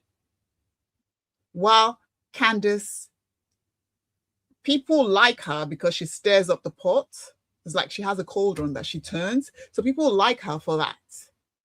But do people love her? Like, I like Candace a lot. I used to love her, but the hate coming out from her just makes me shiver. I won't want to be her enemy. Okay? But I think she is jealous of Erika. She talked about being bullied by some white girls in the past. Did you hear about it in her interview that she did with Russell Brand? Yes. And I feel that this is revenge. I feel this is revenge. And she doesn't know how to... Listen, I'm Black. I love Erika Kirk. And what Candace is doing makes me love her even more. Because I'm putting myself in her shoes. And I'm just like, wow. This is a human.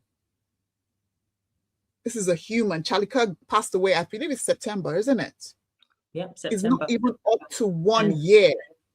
And you say that you were his friend. You say that you liked him. No. Candace is envious of Erika because Charlie chose Erika.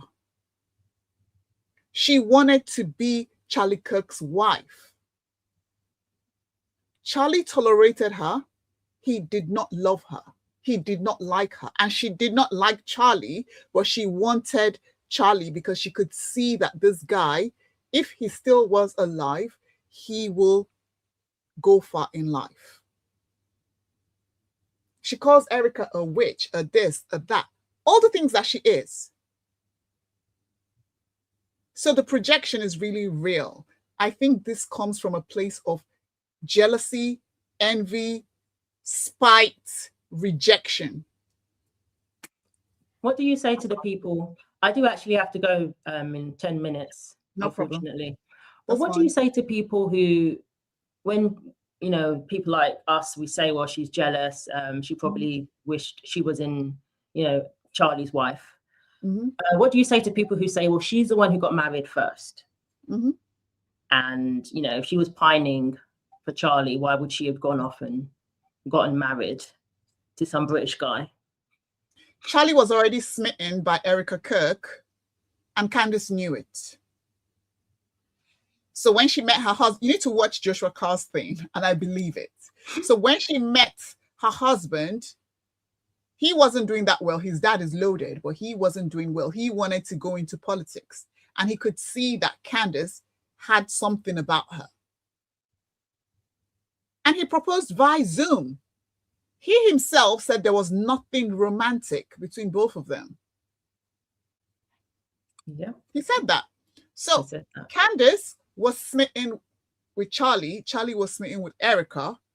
And she knew that Charlie was already with Erika and she wanted to get someone. So she found, when Judge Farmer proposed via Zoom, she accepted. So those people, they just want to put up an argument. You only have to watch Candace talk about Erika to know that there's deep-seated, or how you say it, or however way you say it, or hatred.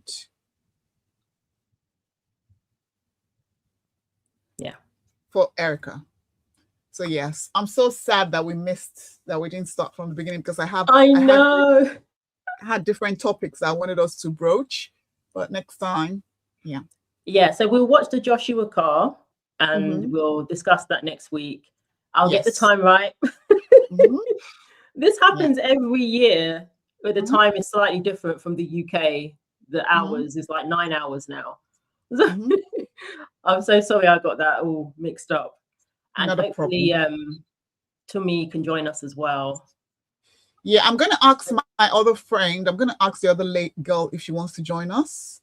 I think she'll be a good fit. Yeah, she'll be a good fit. I'll send her an email. I promised to send her an email. I haven't sent her an email, but yeah, I'll send her an email if she can join us. That'll be great. And if you have any of your own clips that you want to share, please bring your clips. Because I have so many clips. Sometimes it's better to just, let other people share their clips and we just talk as well. So no worries. You share the clips. I'm happy because I work full time. So sometimes it's hard. It is hard. Oh yeah, don't worry. I've got you covered with the clips then. Thank you so much. Thank you. Sure. If I have anything, I'll send it to you via X. I'll just send it to your X account. Okay. All right. Yeah. All right. Sounds good. Yeah. And thanks so much for joining us for the time you were able to. I really appreciate it. Thank you. Guys, please subscribe to my channel. Please. Julia reacts.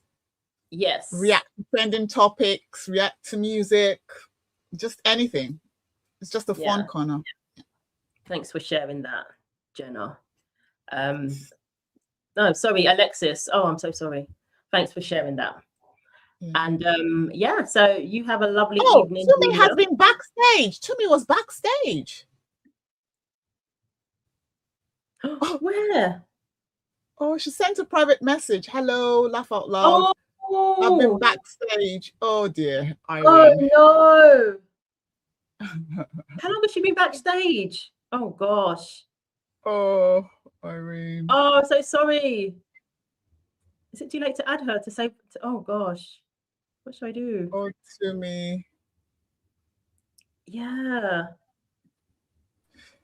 Hello. See you around. Oh no, I'm so sorry, Tumi. It's okay. How long have you been backstage? Maybe like 10 minutes. Oh, yeah, I see you now. Yeah, it's okay. Oh, I was here when Candace was talking about the Freemason Bibles. Oh, yes. Yeah, no, I honestly, this is Tumi's opinion, so yeah, I think that she's having a psychotic episode. Like, we're watching a psychotic breakdown, and she's somehow a high-functioning, it's giving a high-functioning schizophrenia, you know what I'm saying? Or there's a disease called persecutory disorder, where people literally believe that the government is after them, and they believe that the person walking down the street is an agent, a guy walking his dog is an agent. You know how so-called conspiracy theorists believe that there are people at tragic events called crisis actors who are hired to go there and be like professional mourners. They're acting over the top and dramatic, and they're like, oh, this person was at the Boston bombing, this person was at the Twin Towers, this person was at every single tragic event. Why were they there? It's not, you have a what percentage is that even of, right? So it's giving someone who has that high functioning disorder where they feel like they look normal, they act fairly normal, but when they open their mouth, they're not like a person who's eating out of a trash can on the side of the street, where you can say, oh, okay, we need to lock this person in an institution. They're extremely high functioning. And I'm telling you, I know somebody who is like that if you met them and I didn't tell you what was up with them, you would never even guess, because they'll talk to you about trending topics, about what's going on with Jennifer Lopez and Rihanna, about what's going on in the AI development world. But literally around people that they feel like are government agents, they will start, oh, I know that I know because you I know because you went to the mailbox without me last week, and 2 weeks ago you asked me if I wanted to go to the mailbox. I know that when you go to the mailbox, you're getting messages from the government about me, and it's okay. But I want you to know I know what you're doing. So that's there are people who are literally like that, and it's this whole thing about I agree with what Julia said about how she was bullied by white women, allegedly, in middle school, high school, whatever it was. And it's a revenge fantasy, right? Like nerds. Nerds in high school have a revenge fantasy of, oh, when I was a nerd in high school, women didn't like me. But when I'm going to become a tech bro billionaire, and then I'm going to get all the hoes. That's their fantasy. Then they go to Ibiza. Then they hire a bunch of atmosphere models or bottle girls, and then they take pictures with 20 women, and they're like, you see, look at me now. All these women want me because I'm a millionaire in a tech startup. But he's paying for women's services. You know what I'm saying? So it's because I've seen the guys who are like that, and then the women in the picture were like, oh, we were at the club and he literally asked us to take a picture with us. I don't know this guy from a can of paint, but he's posting the captions like, oh, you see, once you get on, man, you know, you could be 45 and these 20-year-olds will still want you. Like, you know, that's that's like, and Candace is giving someone who obviously was traumatized by her past, obviously was traumatized by how she grew up, but it just became, then the fame got to her head, but then like instead of just accepting that, oh, this guy doesn't want you and there's many other men out there who would literally love you and want you, it's like she's hyper fixated on this one guy. Because if he ended up being with another black woman, I don't think she would have cared about Charlie this much. But the fact that he went with a blonde woman, it was like, oh, the woman who bullied me in high school came back for the ultimate revenge, taking the man that I wanted when I got here to fame and success and money. Because she thought, as Candace Owens, she thought she was like Meghan Markle. Oh, I'm an untouchable. Look at me now. Look where I ended up now, right? But then it's like, oh, but how could these people still deny me? How could what I want be still taken by the same type of woman? You know what I'm saying? So it's like now it's like an extreme trauma response to the extreme of like, yes, Nana said it, that she's stuck in that middle school mentality, 110,000 billion quadrillion %. Like literally. And the thing is, I mean, I was a nerd to a certain extent in high school myself, but like I don't think about people from high school except for like 3 people that were my friends. I don't have this revenge fantasy. Even if I came upon a large sum of money and success and fame, there's no one I want to get back at because I don't think about those people. They're not really relevant to my life. I just want to have a cool group of friends, have a handsome husband that I like him and he actually likes me, and we're just chilling. I'm not like, oh, just wait till I get some money. I'm gonna ride around the block. I'm gonna ride around the block in a limousine, and I'm gonna pull up to my high school rooftop on a helicopter, and I'm gonna stun on these hoes. Like, oh, that's so juvenile. That's something we think about when we're 12, and it's funny then. And then like you become an adult and you move on with your life, and you actually move on, and you're like, okay, that happened to me. Okay, and. So but yeah. Yeah. If you think this is some sort of psychotic breakdown, and I definitely believe there's an element of the bullying that she faced when she was in school, absolutely has affected her. At this point, yes. The whole obsession with Erika, because like I thought, okay, I did give the first episode of the Bride of Charlie series a chance and said, okay, what is she gonna say? Then it became, oh, her great grandmother's cousin's brother's sister did this, and then her great granddaddy's father's brother's next door neighbor stole a pack of gum in 1925 from the. And you see, she says she comes from a Christian family, but if she did, her great grandmother's grandmother ran some illegal slot machines in the 1920s, and so she's a criminal, you see. And I was just like, bro, what does this have to do with Erika? Like, what do I have to do with what my great granddaddy's cousin did in 1812? Nothing. I don't know the guy. I didn't know him. You know what I'm saying? So like, what? So yeah, people said that's why she dropped the series and moved on to something else, because people were like, this is so boring. Like, so my question is, why has her husband not intervened then? Her husband is like Prince Harry, in my opinion, because allegedly, word on the street was that he wasn't doing well in the UK. I think Julia said it, or Irene, you said it. One of you said it, that he wasn't doing well in the UK. And a lot of people, when they're not doing good where they're from, they're like, oh, let me go reinvent myself somewhere else. Or let me try to, like, in another place, people don't know me like that. We didn't know George Farmer before he married Candace. We have no idea who that even is. Like, what? You would think, oh, is that like a company that sells farming gear, or like, you know, that's what you would think of. Like, no shit to him, you know. So many people try to reinvent themselves in another place, and that's perfectly fine. Okay, so but he is like Prince Harry did not. He had his moments of being nasty towards his family. Like, oh, I don't even want to live in the UK. I'm over it. When he was in Afghanistan, right? But did he quit the royal family back then? No.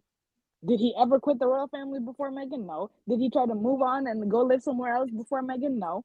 Did he say, I want to step back and carve out my own path before Meghan? No. So some of these people like that, they'll wait for the person and marry the person who's like the bulldog, right? Who'll say it for them. Who'll be like, oh, you may not want to say anything to your mom, but I'll say it because you know what I mean? Like, if I was in a situation where my parents talked to me anyhow, and I was just like, all right, whatever, that's my mom. And then I met a guy, and he was like, why do you let them talk to you like that? He'll say what I'm not gonna say because he does not have the emotional attachment of, oh, I was raised by these people. I just see someone who's an adult talking to somebody else disrespectfully, right? But there are people who will wait for the other person to be like, oh, I'm the one who has the podcast. I'm the one with the TV show. I'll say whatever. Like Oprah and Stedman. I'm not trying to bring Oprah into this, but Stedman is quiet. I've never heard him talk except for like one time back in the day. I'm not saying that they're like this. I'm not saying they're like this, but like she's the vocal person in the relationship, obviously, because she's the one with the TV show and all that kind of stuff. Oprah did not get with a guy who's a male equivalent of her, like a Joe Rogan type of figure, who they're both extremely vocal, right? So some people marry their opposite because it balances each other out, and they know, okay, when I can lean on you for this, and then you can, be on the attack mode, and I can just step back for a minute because you're gonna be the person to do this in a way, So yeah, I just feel like George Farmer, his dad is the one who people know in the UK apparently, who's in the House of Lords, but allegedly George was getting into legal troubles, and there was rumors about him doing this and doing that. So he needed to fix himself and fix it fast, right? Like in the movies where people are like, oh, you're gonna lose your inheritance unless you get married in 2 weeks because you're raped. And then he's like, okay, let me find somebody to marry. So that sort of vibe. I'm not saying that's exactly the situation, because some people like to twist what I say, and I'm just using these as scenarios. So he found Candace and said, oh, manna fell from heaven. Here's somebody who's outspoken, is doing her own thing, is we can, and he wanted to be the leader of Turning Point UK, something like that. So, or invest in it or something like that. So he decided, here's my chance. I can give her wealth, money, protection, whatever, and she'll be in with the upper crust of British society, whatever. And then I can say, oh, my wife is the one who's outspoken and I like the way she thinks, and I'll just let her do whatever she wants, and I'll be the person who pays for the podcast or whatever the case may be, right? So yeah, I just think that he did not have it in him, because even when I've heard him talk, he's very quiet, he's very reserved, for the most part. But I've never seen him when he's like drinking or anything like that, and maybe it's more boisterous, but like, British people are more, for the most part, more, and less rambunctious than us. so it's like he was waiting for somebody to go ahead and say it, that he couldn't say it, because people would be like, okay, why are you saying this? It was not appropriate. So he just got with someone who's like, he can use, like Harry, using she's an American to his advantage. Oh, she's an American, so of course Americans are more loud about their opinions. Of course Americans, they have freedom of speech. Americans, maybe he liked those American traits that we have. And also, allegedly, someone said in the comments that he wanted a green card and wanted to move to America desperately. So I don't know about all that, but I'm assuming they're all living in Nashville, where what's her face, Erika, where Candace is living. Candace, yeah. I'm assuming they're all together in Nashville. So he probably really wanted to get the heck out of the UK for whatever reason, and be like, oh, I'll just this will be my legacy, being Candace Owens' husband and them launching the podcast. Plus, she had been fired from the Daily Wire and all these other places and Turning Point and all that. So they both, right place, right time, right? Just like Harry and Meghan, they both needed someone quickly to launch them into a different level of power and influence and help them with the things they were too afraid to do. You know what I mean? Harry in the regard of, oh, I want to be my own person. And then same with George, in my opinion. That's Tumi's opinion. Okay, that does not reflect the views of everybody here. This is just my opinion. Don't be twisting my words around, but yeah. No, yeah. It makes sense. It Yeah. really does. And he wanted to buy Parler. Yeah, And, that's what I heard. that was- Yeah. Or did he own it already and it just flopped when Trump launched Truth Social or something like that? Or when Elon bought X? Because I remember Parler. I think I made an account on there a long time ago. Yeah, he did buy it. Okay. I remember she announced it, that he had bought it. Mhm. This was way after, around the time that Elon Musk was buying X, I remember. Yeah. Because everybody was looking for an alternative. Yeah, because I remember that. old Twitter was all acting out. Yeah, And Facebook was yeah. ridiculous. Yeah. So I do have to go now because I have a guitar lesson. Okay. I'm Wow. sorry, Coming guys, up that I was soon. late. No, I got the time wrong. I didn't account Yeah, for the daylight savings thing is just it it's got a me. lot. Yeah. I'm gonna blame it's a it. lot. Yeah. But we'll get everything right next week for sure. Okay. When does the UK go back or go forward? That's happening soon. Oh, you guys have that too? So Yeah, I they don't changed. even know. What time is it there now? So it's 12 past Yeah, noon. noon. Yeah. Okay, so you see, it's 6 minutes past 7 in the night. Oh, Yeah, okay. so if you've gone forward. Yeah, so you're exactly 7 hours ahead of us. Yeah. Oh yeah, so you guys haven't gone forward yet. No. Yeah. Oh dear. But thanks so All much for joining to me. Thank you, Yeah, ladies. no problem. Tumi, have you gotten your X account back? No. They still haven't given it to me. Yeah, Meghan Markle got my X account deleted, you guys. True story. Oh my God. The Sussex Squad, they're bragging about how they're mass reporting everybody's pages. They are. Yeah. Nancy That's Sisley. why I don't bother talking about it. You know, Yeah, and distancing they're like, myself from all that. They post screenshots once they delete the accounts, and they're like, "Oh, one down, one to go." Like, bro, you guys are just what losers. Like, you guys are just freaking losers. Like, oh my God, 6 years on, and you're still like, you know what I mean? Maybe they're still getting paid. Did you guys hear about the retreat in Australia where Meghan is gonna be speaking and they're charging $3,000 for tickets? Yeah. Oh, y'all talked about it? Okay. We haven't spoken about it. Okay, so should we come back this week then? Because we didn't really. Oh yeah. Together. Tumi, what do you think? Because you're the one who never Yeah, shows. sure. I'm sorry. What about Friday or Saturday? Yeah, Friday's good. Yeah, I'll put if I can get my childcare arrangements, I don't have the nannies, but the Candace nannies. But so if the kids can run around, it's fine. Oh gosh, my kids are loud and they will come in here and interrupt. My kids are loud. They'll come. That's why I've been going on mute. You see, I go on mute and I tell them that's a good idea. Yeah. Can you stop? So you said Friday. Yeah. Yeah, Friday is good. Okay. So we'll talk about other stuff as well. All right. Anything Listen, we want to talk about. Don Lemon is on Donald Trump's neck. I'm sorry, but yeah, I Don haven't Lemon kept up with that. I don't even want to. I can't stand him. Okay, let me calm down. He's so Tumi, you need to calm down. But let's let Irene go for her lesson. We'll see. We'll organize it. We'll talk in the group chat. Okay. All right. Thank you. Bye, guys. Thank you, everybody. Thanks for joining. See you on Friday. Yes. See ya. Okay. Bye, guys. Bye. How do I leave?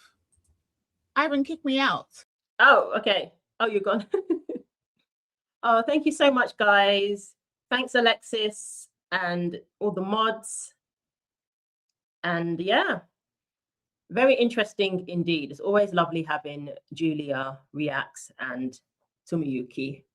And we'll be joining you guys on Friday, hopefully. So I'll keep you posted about that one. And take care. Have a lovely day. I have to rush off now. So I will, God willing, I will see you in the next video.